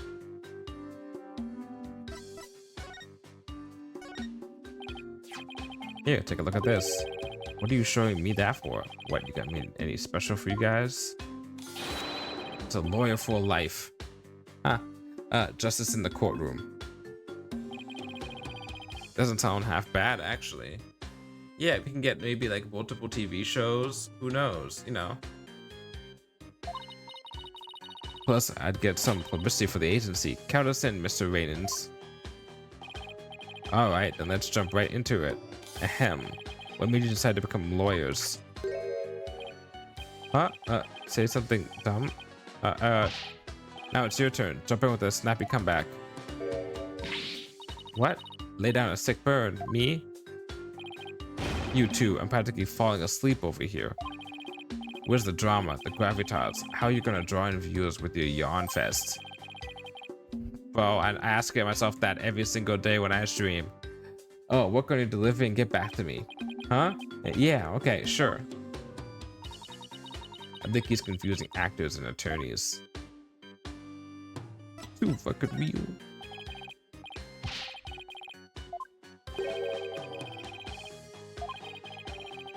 Okay. Doesn't react to the grammars. Interesting. Okay.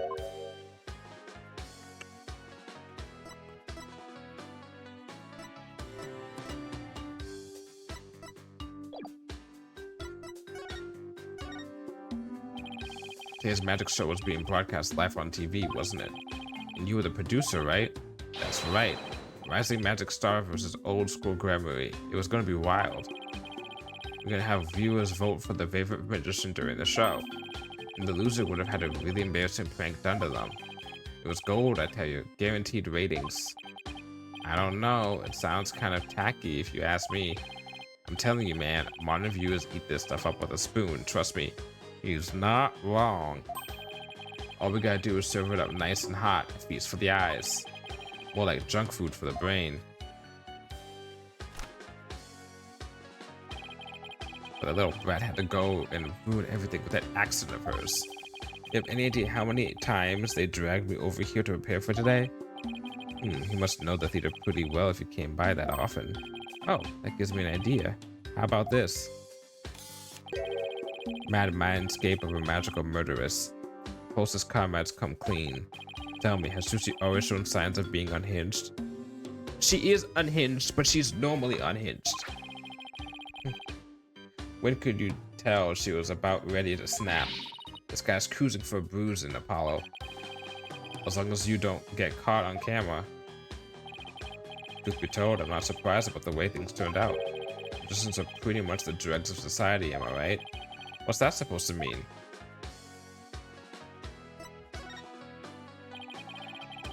What were we doing at the time of the incident? Shooting a show in the station studio. We had a whole bunch of girls in bikinis rush for each other for the camera. Huh. So you didn't see the accident as it actually happened? That's right. That's why I was shocked when I first got here. So you didn't hear about the accident until he arrived, huh? I'm guessing what you really want to know is whether or not I have an alibi, am I right? My staff at the TV studio can vouch for me. Why not go there and ask them yourself? You can give them my card and they'll let you in. So you have an alibi, huh? Good to know. Okay. Magicians are a bunch of good for nothings, if you ask me. Con artists and thieves is what they are. They trick people and take their money. But not us Hollywood producers. Well, I guess let's say Ace Attorney producers. Come from you, that's rich, pal.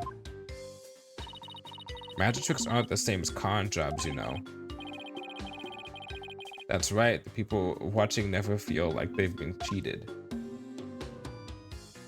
All I can think of is like the haunted magician part of Arrested Development with Job. Lawyers spout hypocritical nonsense. Big surprise there, lol. And post. Did he just post about us real time? Those grammarians are all criminals. It's in their blood. Trucy Wright ain't no different.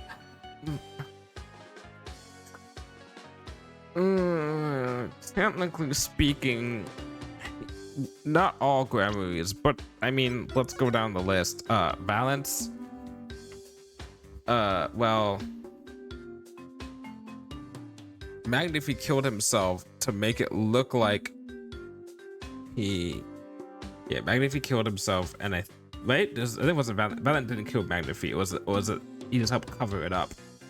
Is the whole entire thing. And then And he got off kind of off the hook from that, honestly.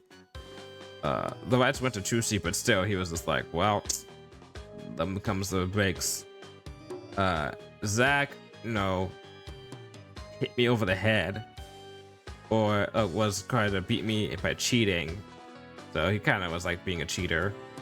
He tried to rig something, but then again, also Wright was cheating to begin with. And Zach has done a lot of questionable things. That's like Balance has done a lot of questionable things. He's not completely. There is some basis in that story. That girl is no good. She may look all sweet and innocent, but she's a stone cold killer. Don't you dare talk about Trucy like that. You don't know the first thing about her. You won't find a sweeter, harder-working girl anywhere, period.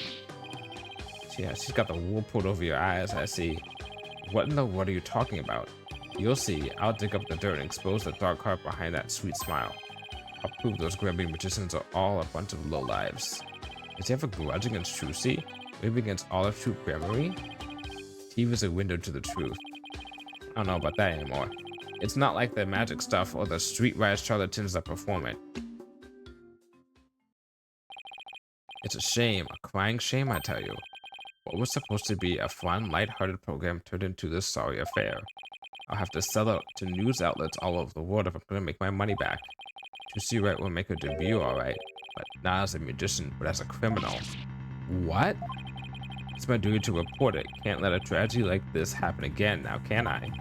Even if she gets off somehow, I'll make sure she never walks the streets again. We won't let that happen. We won't let you do that to her. I'm gonna prove her innocence in court.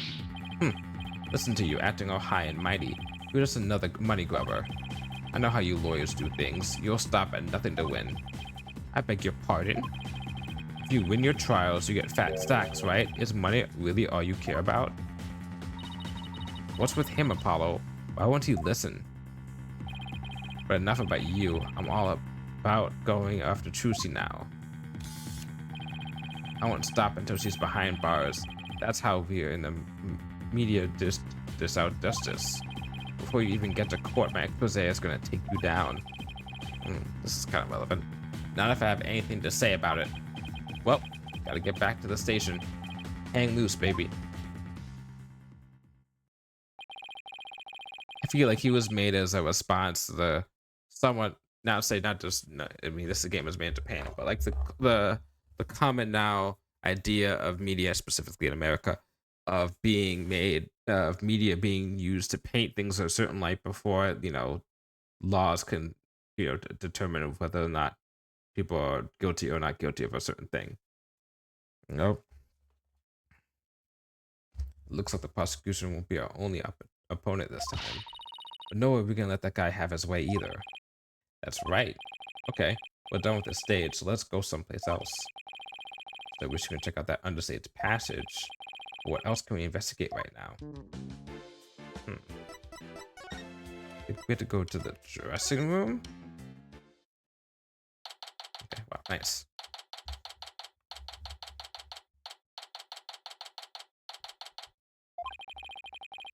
But all that's left to check out is the understaged passage. I have to try to get one of those staff members to unlock the door. Someone just came into the dressing room. Oh, it's you people again. You came back. Huh? I saw you, you know. Oh, it's you, the bunny assistant from the show, right? What? Oh, yes, that's right. My name is Bonnie DeFam. You were talking to us earlier. Before, oh yeah, we were with this before.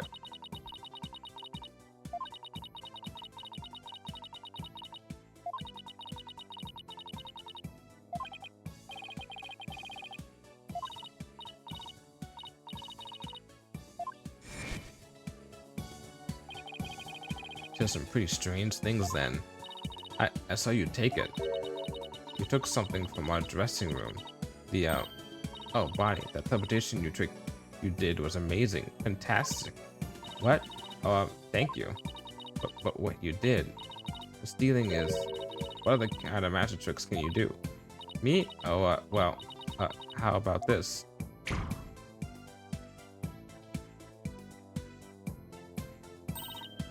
Bandito. I think Bonnie is trying to say something to us. She is. Thank you, Mr. Thief. Thief? I saw you take that notebook. Please don't take things from our dressing room. Huh? So it's true what they say. Thieves really do return to the scene of the crime, don't they? Thieves? I thought it was just arsonists in real life. Guess that means she really saw us, huh? But this looks pretty bad. If you return what you stole right now, I won't call the police. Oh boy, you got it all wrong. We're Trucy's lawyers. They asked us to bring the notebook to her. To Trucy's lawyers? Oh, I'm sorry I called you thieves. If you really thought we were thieves, then why were you still doing magic tricks for us? I can't help it whenever anybody asks. I just can't bring myself to refuse. Does that mean she's a real people person, or that she aims to please a little too hard? In that case, can you tell us the secret to your teleportation trick? Well, I don't know if I should. That reminds me of Cook After Sakura. When she tosses the baton up whenever she's practicing like cheerleading and it lands on her face or head. If I keep up the pressure, she just might tell us. I've been dying to know. Leave the poor girl alone. Are you investigating the case? Yes, that's right. I'm Trucy's biggest fan. I just love her to bits. I'd do anything to help her. We appreciate that. In that case, would you mind if we asked you a few questions?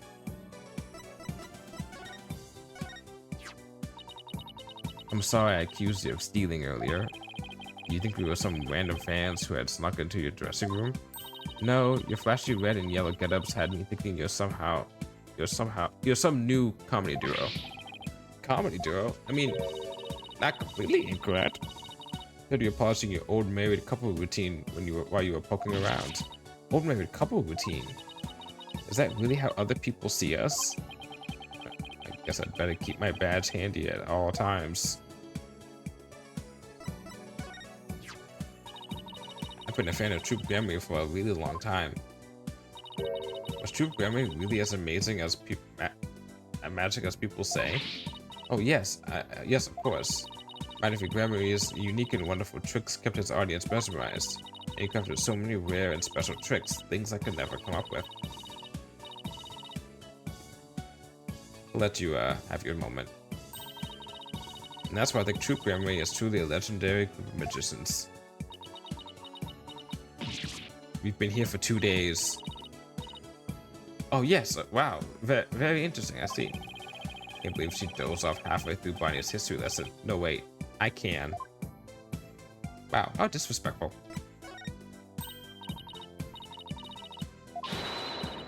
What? This is your script. How is that not like trigger something?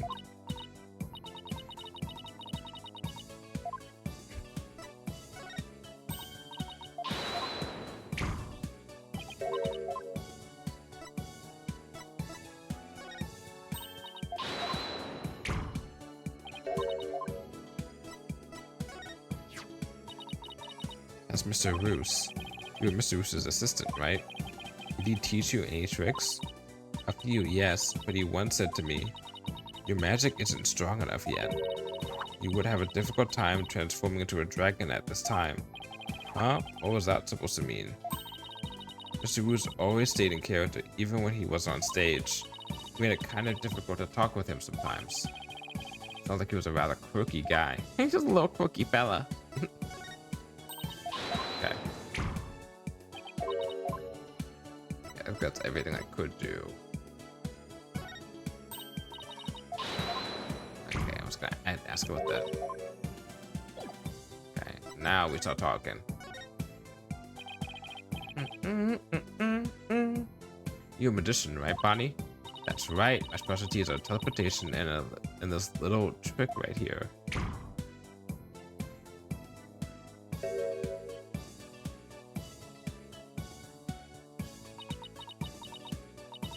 It looks like Mr. Bunny has been in a bad mood right now. Or that she messed up. You said you're a big fan of Trucy's, right? Oh yes, I look up to her more than anyone else in the whole world. What about her makes you respect her so much?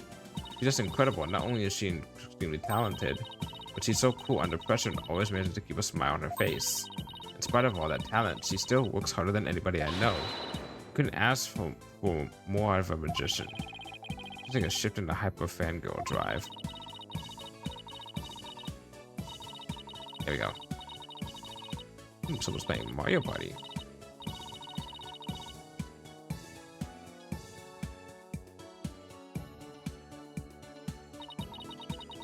That's why I think Trucy is top class, a real first-rate magician.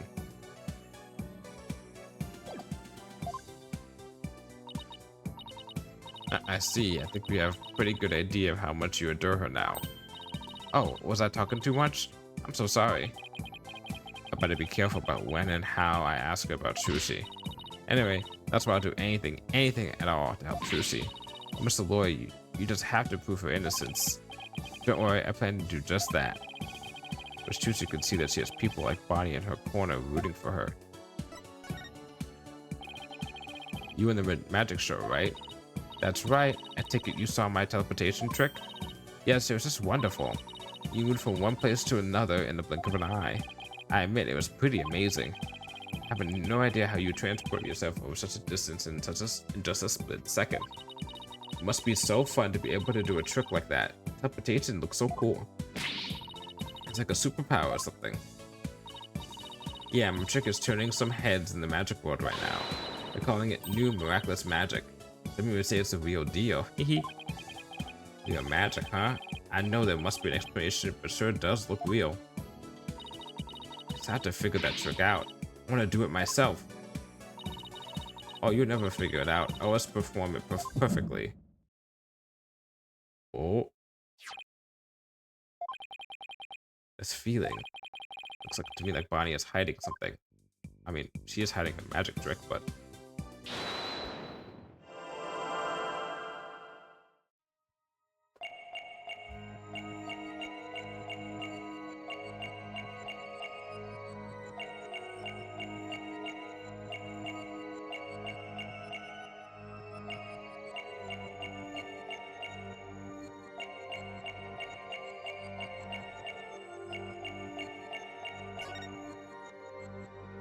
Gotcha! How'd I know? How'd I fucking know? Bonnie, when you said perform it perfectly, your right hand would tremble and move your hat a tiny bit. I even caught a glimpse of the little rabbit hiding underneath. Oh, did you really perform the teleportation trick perfectly this time? Of course, I definitely got that part right. What do you mean, that part? Oops. Wait a minute. Are you saying that you...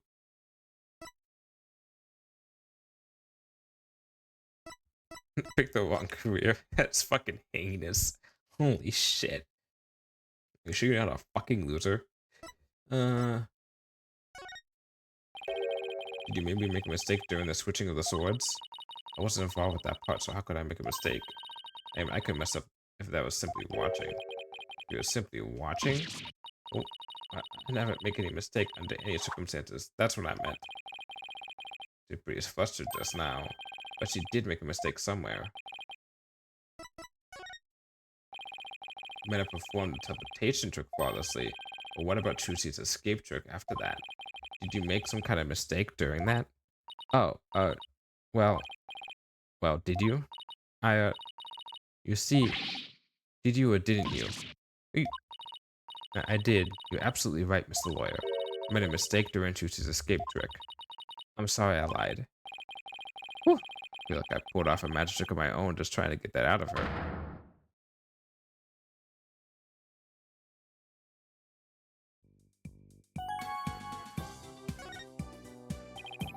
So you made a mistake during Trucy's escape trick?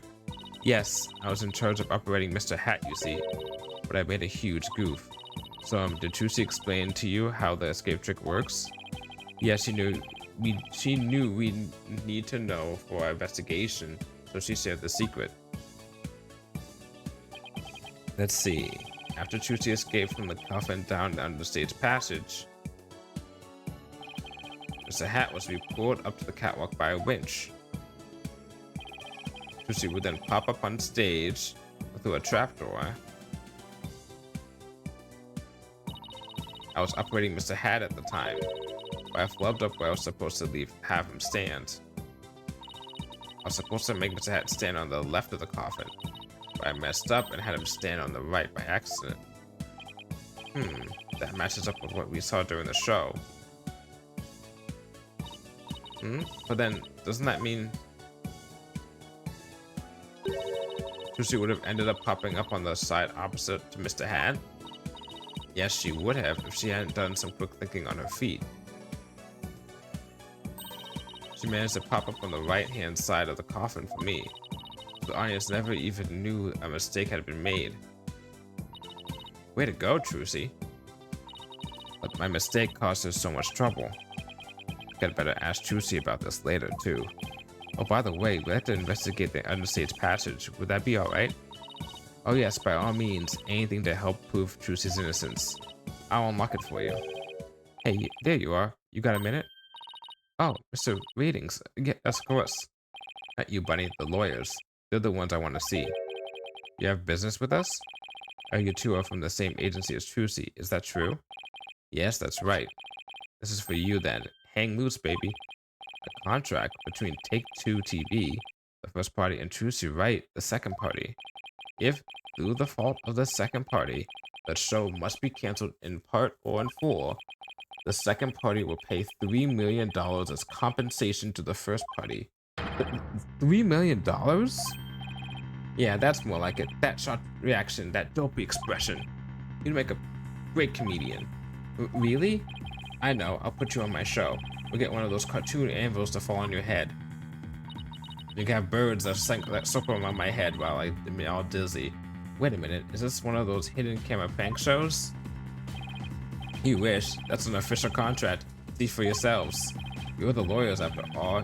You should know one when you see one, right? He's right. It's all signed and everything. You better make sure your agency pays what Trucy owes me in full. Are you kidding me? The Wright Anything agency doesn't have that kind of money. But I guess you're gonna have to go fishing for some. I can see it now. Craziest cast. Legend of the Seasick Lawyers.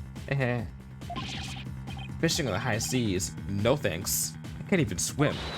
Objection! What kind of ridiculous, low-down, unfair, one-sided contract is this? Hey now, there's nothing ridiculous here. It's all perfectly legit. It's got her signature on it, see?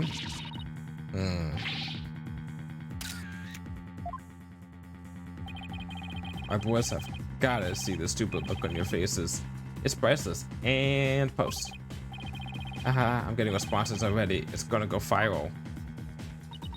No. How could he? Bye-bye reputation.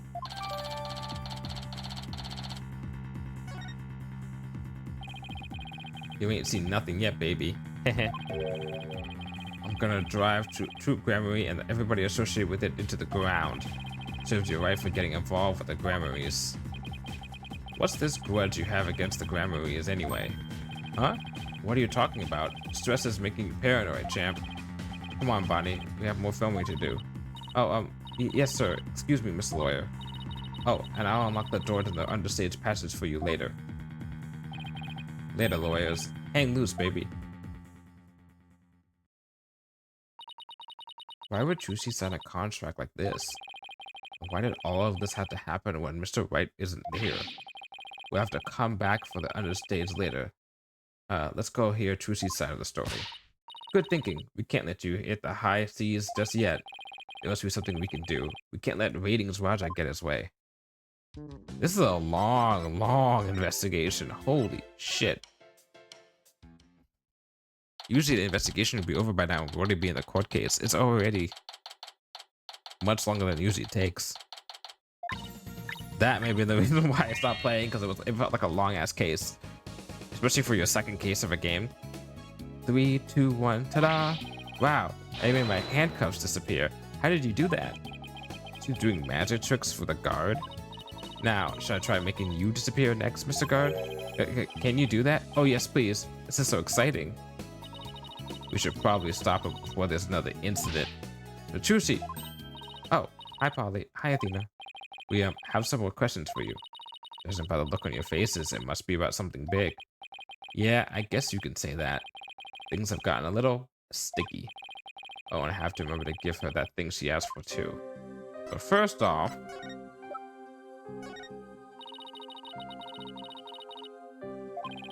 What?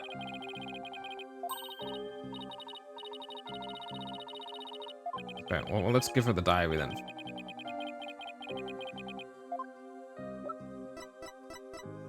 Did we have this evidence beforehand?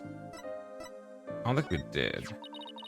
No matter where I perform, I always put this poster up in my dressing room. As long as it's up on the wall, I feel like I won't make any mistakes. Like a superstition, huh? I know the feeling. Still, it didn't stop such an awful thing from happening today. Hope my granddaddy doesn't show up at my bedside to scold me tonight. Me too, Trucy. Me too.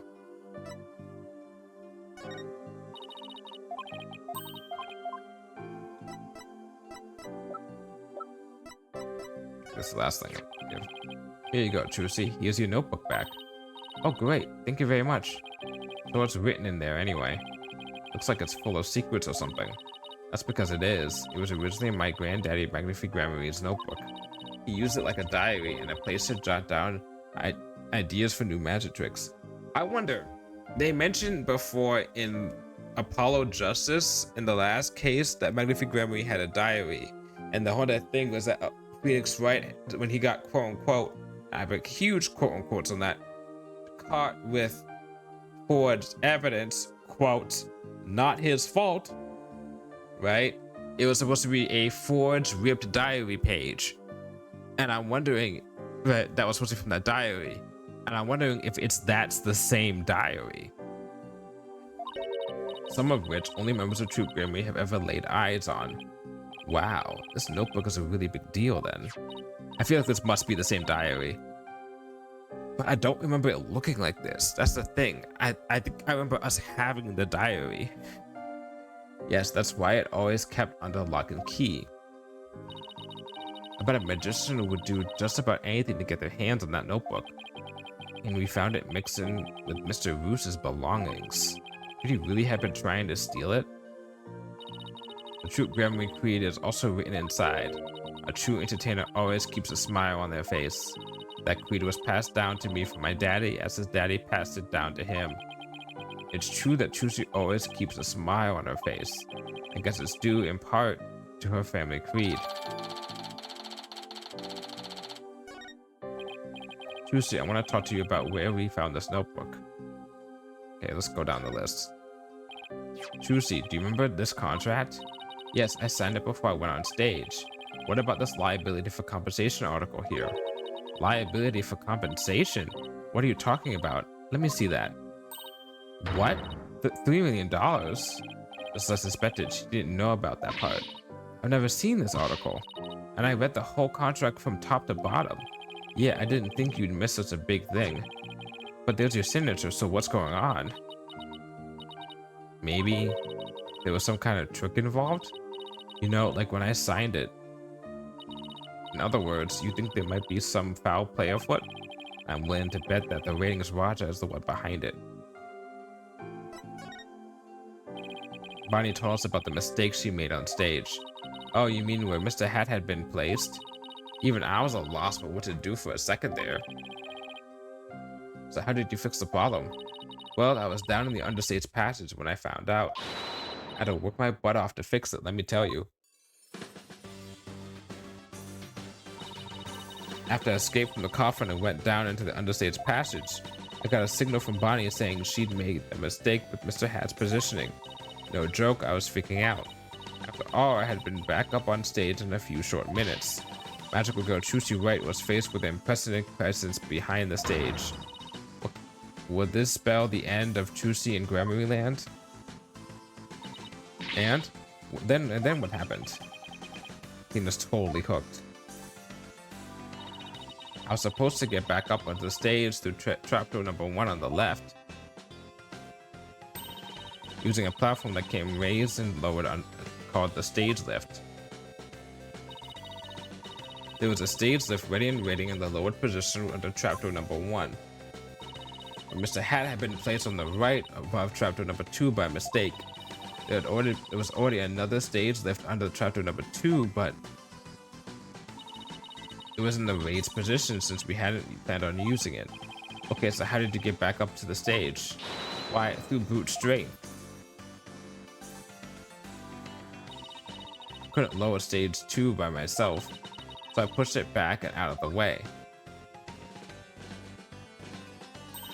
Then I moved the lower stage left number 1 onto the place onto trapdoor number 2.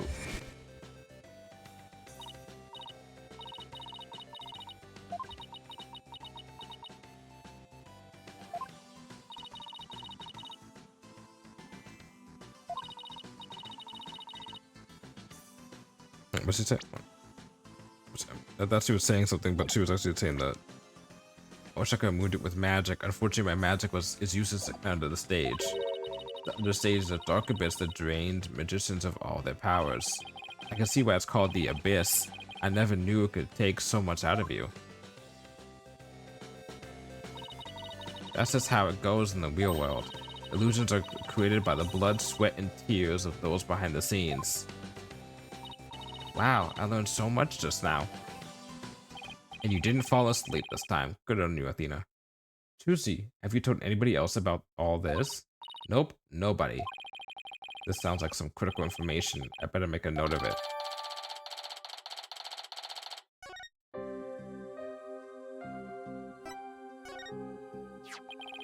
We found this notebook mixed in with Mr. Roos's belongings. What? Do you think he might have been trying to steal it? No way, I can't believe it. The great Mr. Roos would never do any such thing. But would it be so far-fetched if he was after True Gramarye's secret tricks? It makes for a pretty compelling motive to take the notebook. In any case, we better focus on doing something about this contract for now. Trucy signed it in her dressing room, right? We better do a little more investigating there. I'm so sorry to put the two of you through all this. Don't worry, we'll get to the bottom of this. There's got to be some kind of mistake. If you need me to, I'll be willing to make drastic measures. With my magic. You're not planning on pulling some magical money out of there, are you? Nope, my magic painters are much better at making things disappear than appear. Do I want to know what she's planning to make disappear? Apollo, we have to do something, anything, to fix this. I agree, let's check out the dressing room again for starters. Okay, we should finally check out that understained passage too. The Abyss? Then you'll have to go through the backstage area. Be careful down there.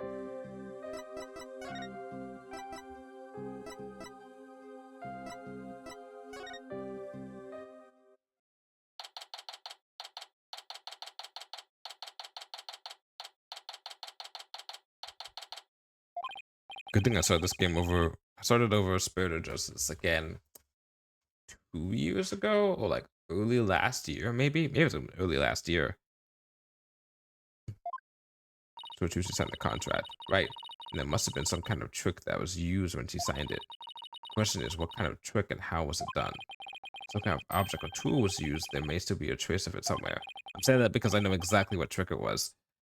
Oh, I know where to click on it to get the trick, at least. Like with a pen or with a paper.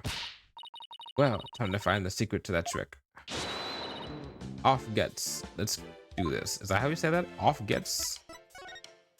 There you go. Hey, take a look at this clipboard.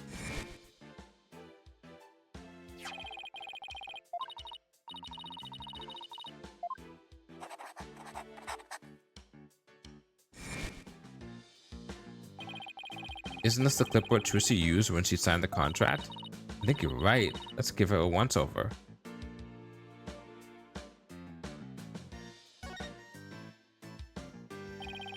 Let's try opening the folder.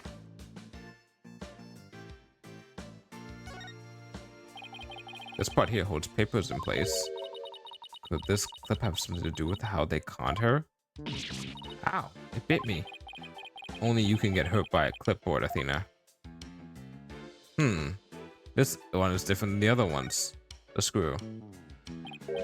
Hey, the screw. It's different from the others. Not only that, but I think it's loose. Look, I can move it. Are you sure you want to be fooling with it like that, Apollo? Whoa, it came right out. See, I tried to tell you, but would you listen? No. Hey, take a look through the hole, Athena. I think there's something back there. Oh wow, you're right. What is it?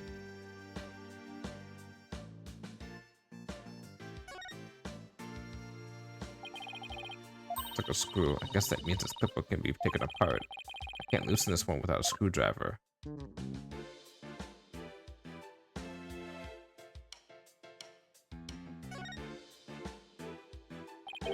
Hey, look, the back panel is loose. I think I could take it off.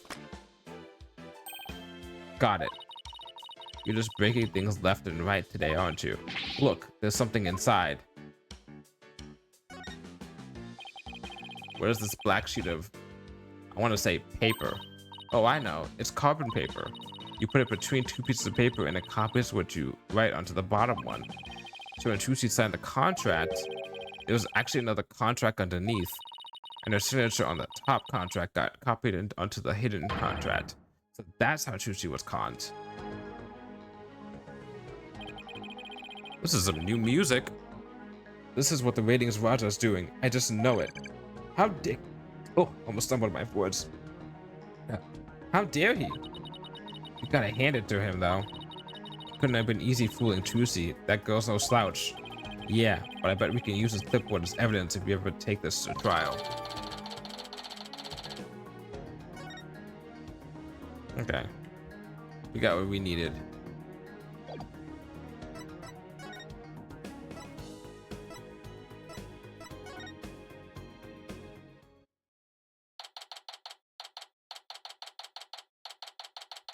Hey, Emma's back.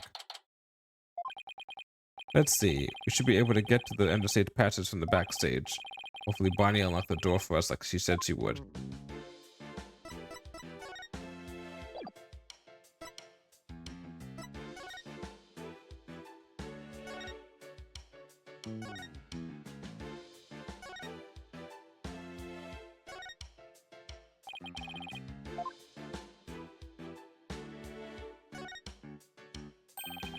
The door's unlocked.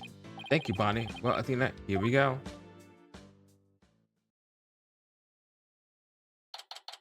I'm gonna make it big someday too. Just you wait and see. Was that a rat that just passed by? Holy shit.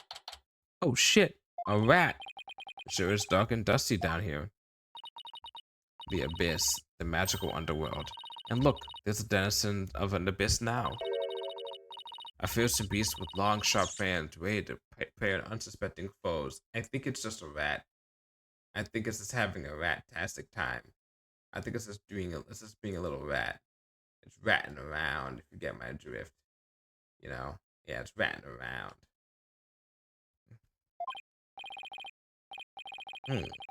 What do you... Oh, you mean that tiny little rat over there? No, I mean that fearsome beast over there. I take it you don't like rodents.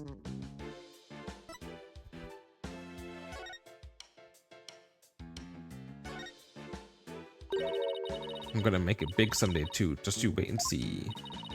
But what's all that about? My guess is, it's the soulful cry of some poor assistant made to toil here in the darkness. And who would know about that soulful cry of a bitter assistant better than you, right? You really understand the writer's feelings of despair and frustration. Sadly, yes, I do. I know that feeling too. You really shouldn't scribble on the walls, you know, Apollo. It wasn't me. Coming on the counter. Wasn't me. Look at all these props. Hey, there's something inside this hat. A dove, cards, a juice box, and some snacks. Looks like someone planned to have a little treat in the middle of the show. I can't blame them.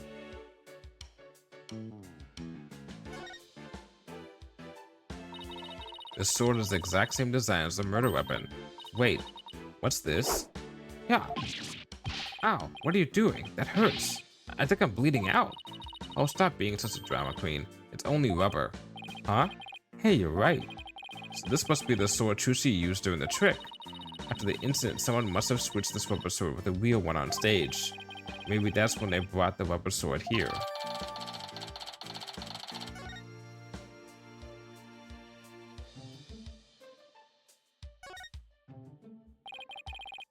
What's this glowy stuff?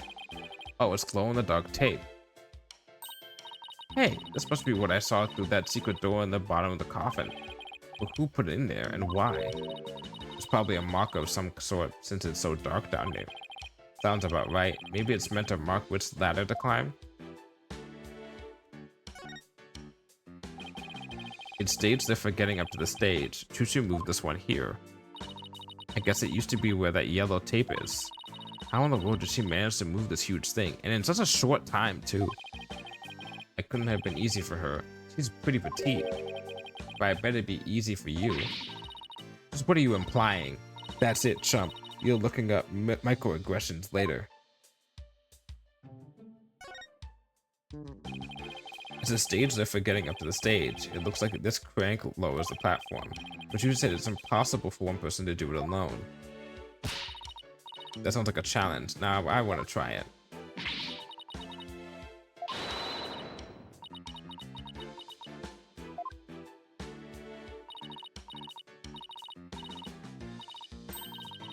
It's probably just broken. Or you could just take people at their word.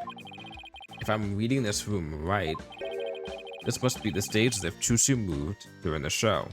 Hold this for a second. Originally, it was there when stage lift number 1 is now. So 2 was the one that wasn't operational. 1 was the one that was operational, and she moved 2 out of the way so she could put 1 where 2 was, so she can use 1. Okay. This ladder goes up to the ceiling. I wonder what's just above. Apollo. Alright, fine. I'll climb the ladder. Why does it always have to be ladders?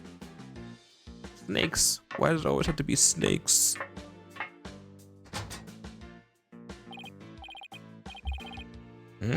Where am I? It's pitch black and it's cramped too. You know what I think? I think you're in the coffin we saw backstage. So that's where this ladder leads. But I still don't get what that coffin was for.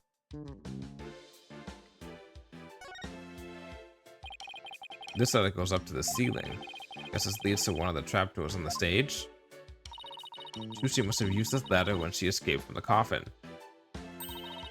Why don't we go climb up there and see if I'm correct? It's not so high. You'll be fine, right? Huh? Why me? You'd make a long lady wearing a skirt climb a ladder? Fine. I'm going.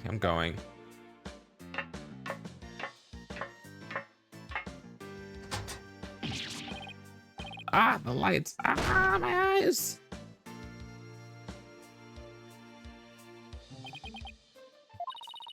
Are you alright? I can now confirm the ladder does indeed lead up to the stage. Well, that tasty bit of info was definitely worth risking life and limb for. Well done. Hold on, Apollo. I hear voices. Quick, hide. Huh? Ow. Quit shoving. Hurry up and get down here. Yeah, my arm doesn't bend that way. What the heck, Athena? Look.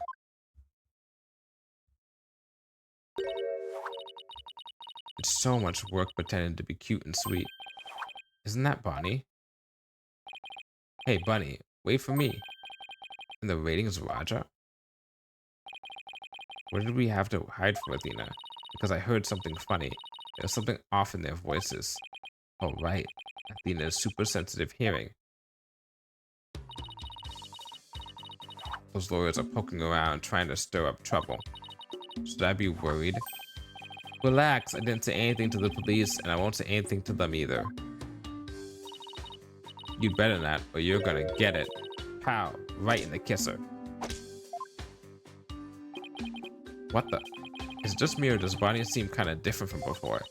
Apollo, shh. I'm sick and tired of this whole investigation. All I want is Trucy's head on a platter. Heh, leave everything to me, babe. Don't forget the power of mass media. TV can accomplish anything. I'll make sure Trucy gets as much worse than a guilty verdict. Can't wait to see that girl crying and begging for mercy. You really hate Trucy, don't you, Bunny? I hate her. I loathe her. I can't stand that Trucy Wright. Just because she's a little good at magic, she thinks she's all that. It's exactly what that sniveling brat deserves. Hey, what the heck? If you mess this up, you're gonna really be sorry. You hear me? I'll crush you flat. Like a cockroach under my foot. Oh, you cute little thing. You're so adorable when you're throwing a fit. Bro, are you fucking whipped? Ow, my foot. Can't you take a joke? Come on, grab my things. We're leaving. Oh, leave the hippity hopping away, my little bun bun.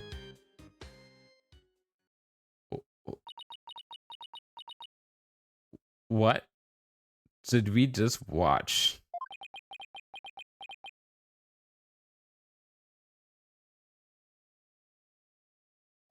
Is this what they call pet play? What was that absolutely revolting scene all about?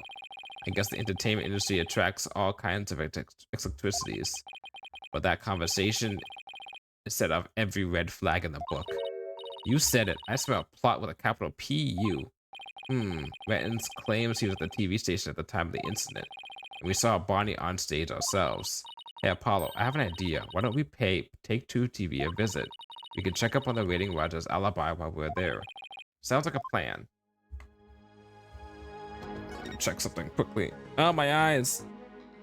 I took my phone quickly for something.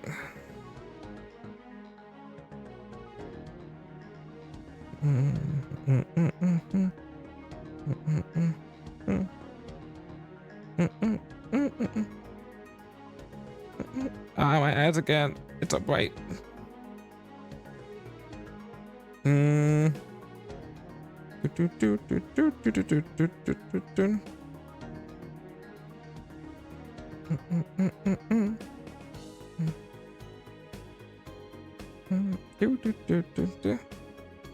Okay, okay. Oh, okay.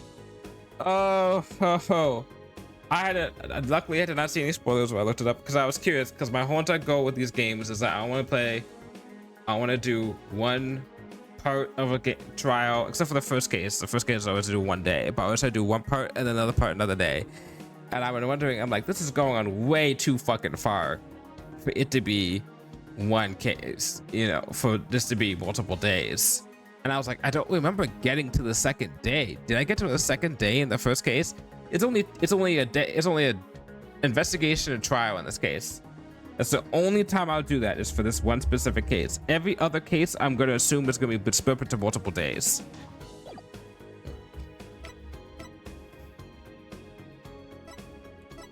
Luckily, I didn't see any. All I saw, what I do when I check that stuff is I just check to see how many days and investigations, how many trials there are. I don't look at because you can see the contents of the investigations and trials. I don't look at that. I just looked at the how many of those are. I saw just one investigation and one trial. But damn, still, this is a long investigation. Like a long investigation day. Which makes sense though if they're doing an investigation and a trial and just one of each. Because the original, if every other game has had, since I know I have the time to say this now, every other game has had an investigation, your first investigation of like the second case being kind of long, but not super long. Like just kind of long. Like it'd be like 2 days. It'd be an investigation, a trial, and then an investigation, a trial. Every single case that happens in previous games would be an investigation, a trial, investigation, trial for the second case. This is different. This is not that case. This is different. This is one large investigation and then one large trial. And I got to the trial last time, and now I'm realizing how close I was to the end. I must have gotten partially through the trial and then stopped, which is insane for me. What the fuck was I doing? Yikes, look at this place. There's so much going on at once, it's making my head spin. Take a look at that screen and listen to those hosts. Magic murder. Live audience witnesses shocking skewering. 17-year-old magician Trucy Wright. See exclusive unedited footage of heinous crime, complete and uncut. We can't let them broadcast that. Trucy will get tried in the court of public opinion. Well, I doubt we can stop them from airing it, but we can prove her innocence in a real court of law. No matter what garbage they report on TV, we can set the record straight at the trial.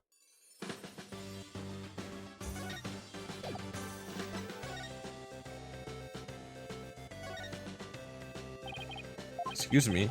We're looking into the incident that happened at the magic show this morning. Oh, that? Yeah, I was the cameraman for that. Can you tell us anything about what you saw? Barney was soups adorbs. That's not exactly what I couldn't get enough of her. I filmed her the whole time.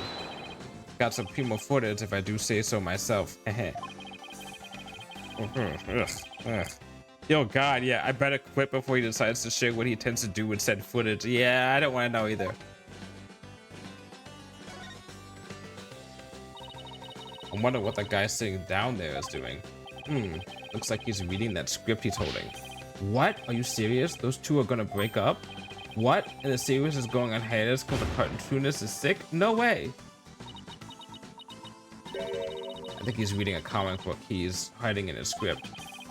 If you're gonna goof off on set, that's a pretty bold way to do it. Pardon me, I know you're busy right now. What are you guys, street? Street? Does that mean people off the street or something? We're Trucy Wright's lawyers.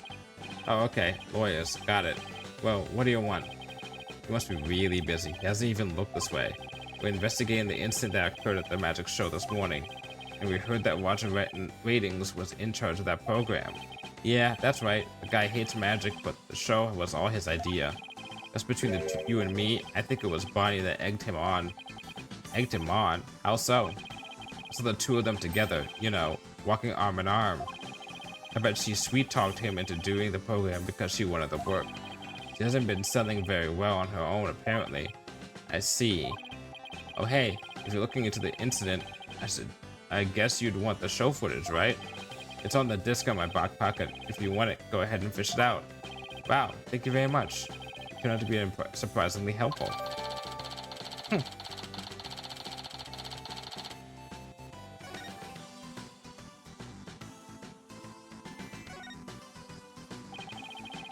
Slot machine and roulette wheel, huh? They really went all in with the gambling theme. Looks like that slot machine really works. I've always wanted to give gambling a try. It's a trap, Athena! It's a fucking trap! Next thing you know, you're giving about $200 to $300 to Willy Wonka and there's nothing you're getting back. And you can't get it back. And you can't get it back. And it keeps going and going and going and you win. You think you're good and then you think you're good and then you keep going. You keep on going and then let's go gambling. Oh dang it, oh dang it, oh dang it, oh dang it. And then you just keep losing and you're like, oh, but it's one more. It's gotta keep on going. It's gotta keep going now. And niggas gotta keep on going and then you keep on losing and losing and losing and losing and losing and losing and losing. Okay. Okay. Oof. 10 out of 10. I would definitely gamble again.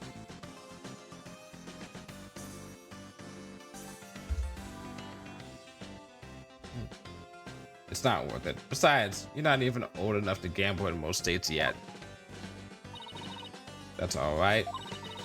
You get to experience it enough in court. Guessing whether you'd win or lose the case on any given day. Thanks for a vote of confidence. Don't worry, Apollo. I only bet on winners and haven't lost yet.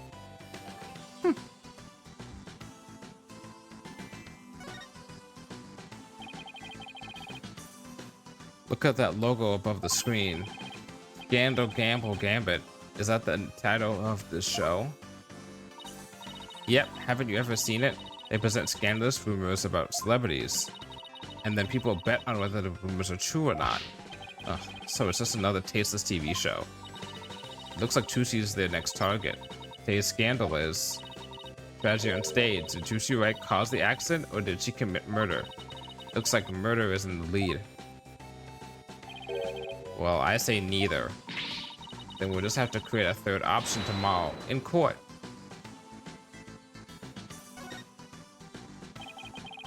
This must be a video production workstation of some sort. That coffee cup looks awfully familiar. Yeah, but that's where Mr. Ratings always sits. He's very hands-on, you know.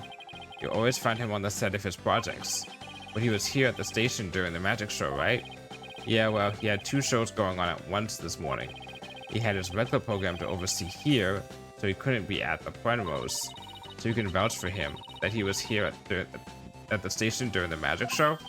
What, like an alibi? Sure can. He was definitely here. Still, after a while, he couldn't stand being away from the Penrose, it seems. As soon as his part was over here, he took a taxi to the theater. But he apparently didn't get there until after the thing had already occurred. Sounds like he has a rock-solid alibi. Well, I guess we got just about everything we can out of this place. Looks like Rayton's alibi is pretty airtight. But if that's true, then who could have killed Mr. Roos? Looks like we're pretty much done here. Should we go back to the office?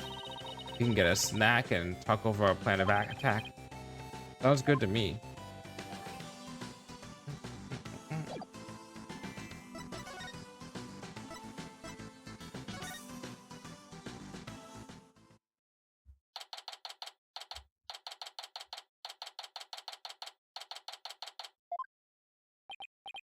What in the world? What's going on here? All these stickers say repossessed. Who did this? Who's responsible for this? Whoa now, this is a restricted area, champ. No trespassing. Trespassing? But this is our office. You're the ones who's trespassing. Enough with the lip, boy. Don't tell me you forgot about your debt. What are you talking about? I'm just abiding by the contract. If the agency can't pay me, I have every right to seize this property, am I right? Okay, we do have the thing. Just like that, we haven't even had a chance to take this to trial. If you're going to be mad, shouldn't Trucy be the one you're mad at? I told you, it serves you right for getting involved with those grammaries. Why, you dirty, rotten... What are you going to do with all of our stuff? Sell it, of course, every last bit of it.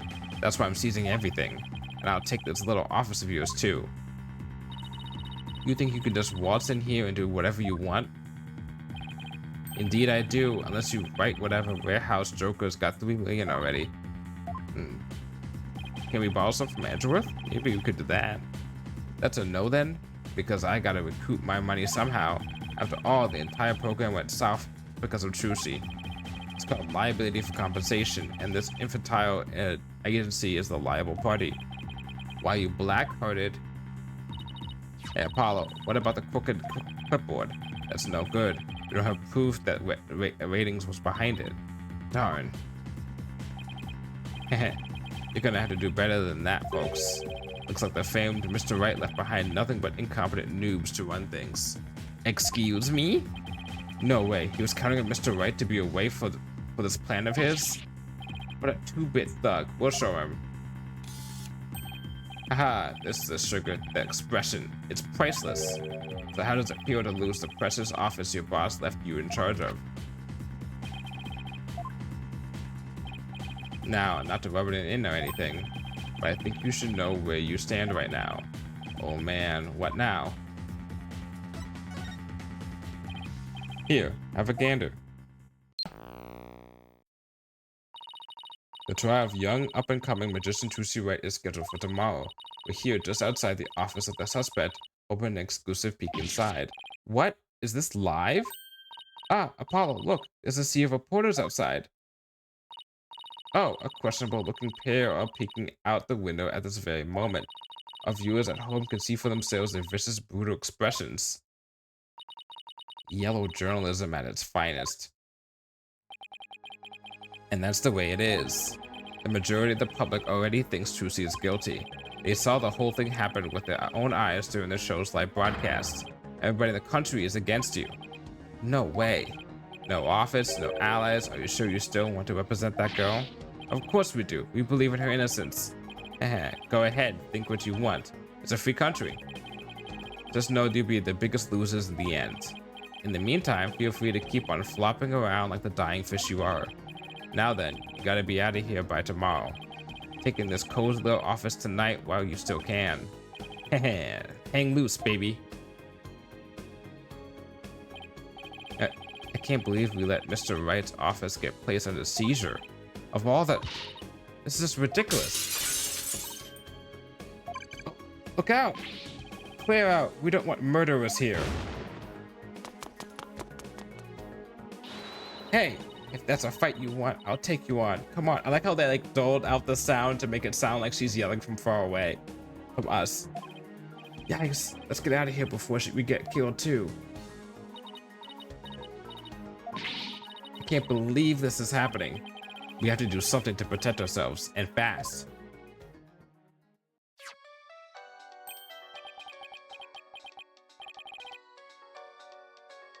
Oh, it's Lamura's song. It's his ringtone. That's right. It's Mr. Wright. Apollo, I got your messages. How is she? Is Trucy okay? Is he safe? Is she all right? She's not crying, is she? Does he have a lawyer? Mr. Wright, it's a giant mess.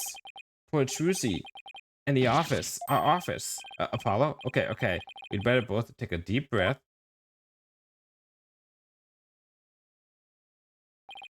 Wow, I see. And you say you have to be out by tomorrow? I'm so sorry, Mr. Wright. I wish there was something I could have done. This is quite the mess, isn't it? Even if I left right now, I wouldn't be there in time for the trial tomorrow. I'm sorry, Apollo, but I need you to handle this for me. Of course, we can handle the defense, but the office, it's too soon to give up on that. What do you mean? The contract only addresses Trucy's liability if she causes the show to be canceled. So you just have to prove in court tomorrow that it wasn't Trucy's fault. Hey, you're right. So everything depends on you winning that trial tomorrow. Trucy's fate and the fate of our office. It's all riding on your shoulders, Apollo. I know. I'll be fine. Right? Apollo. I've been watching you grow over these past 2 years. That's why I can say with absolute confidence that you'll be fine. Really? Well, he says that. I'm not so sure myself. I've seen you earn victory after victory in some pretty dicey situations, and guide Athena, helping her along her way too. That's why I know you're ready, why I know I can leave Trucy and the office to you. I believe in you, Apollo. Thank you, Mr. Wright. Good luck tomorrow. Thank you, I'm fine. Everything will be fine. You can call me anytime you feel you need to, but I'll be fine on my own, right? Yes, I think so too. I can do this. That's the spirit. Give it your best out there, Apollo.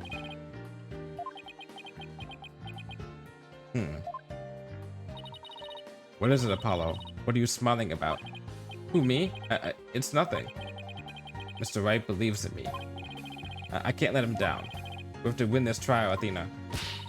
I couldn't agree more, and I'll do everything in my power to help. Our opponent tomorrow. Prosecutor Sad Mahi, huh? Why now, of all times?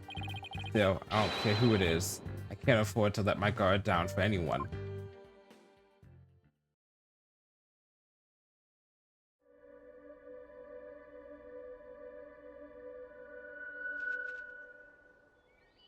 Oh, restless, wandering soul of the dead.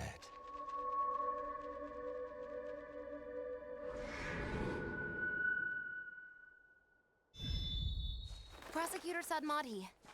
Oh. Sorry to disturb you, but I figured I should tell you. The lead attorney's been decided. It's Apollo Justice.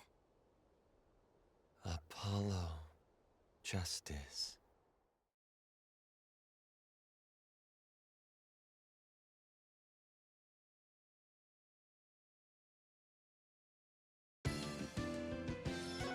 Holy shit, that once again it was the longest fucking investigation we've ever done in my life.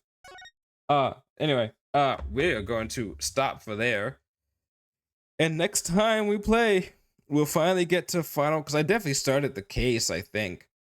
Yeah, I started the case. I started this case. I got to the trial. I never beat the trial. I think. Yeah. That's my guess. Because I don't think I beat the trial originally. Anyhow, we are going to first off, let me just move myself up here, and then put on some back on here, and then put it back up to here, and then go here, and then go to home, and then go to sleep mode. Yeah. Okay. Alright. Alrighty then. Close that up. We're gonna find someone to raid. I have an idea of who to go to.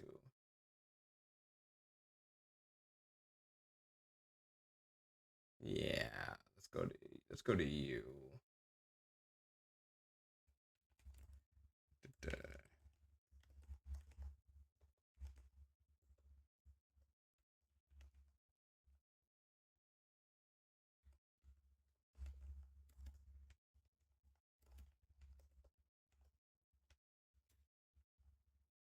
There we go. There we go. Perfect. Anyhow, perfect. All right. So tomorrow we will be not doing anything. Thursday we'll be Metal Gear Solid 2. Although I may be fucking tired because I may be putting together a table before then, depending on how things are. We're getting our living room table tomorrow. And then after that, we have let's see, nothing Friday. Saturday is Blueprints. Super excited for that. Honestly, if I'm really feeling up to it, I may just do Blueprints on Friday. Ooh, might spice it up a little bit. You know, throw a little wrench in my own plans. Most likely, I'm personally I may just keep it on Saturday. And then Sunday, a very, very, very, very, very rare stream. Sunday, we're gonna be doing what was I gonna say? Civ 6 with the homies. The finish up our Civ 6 campaign. Until then, thank you for coming by. Thank you for watching the VOD. Thank you for looking or chilling. And see you all around. Bye.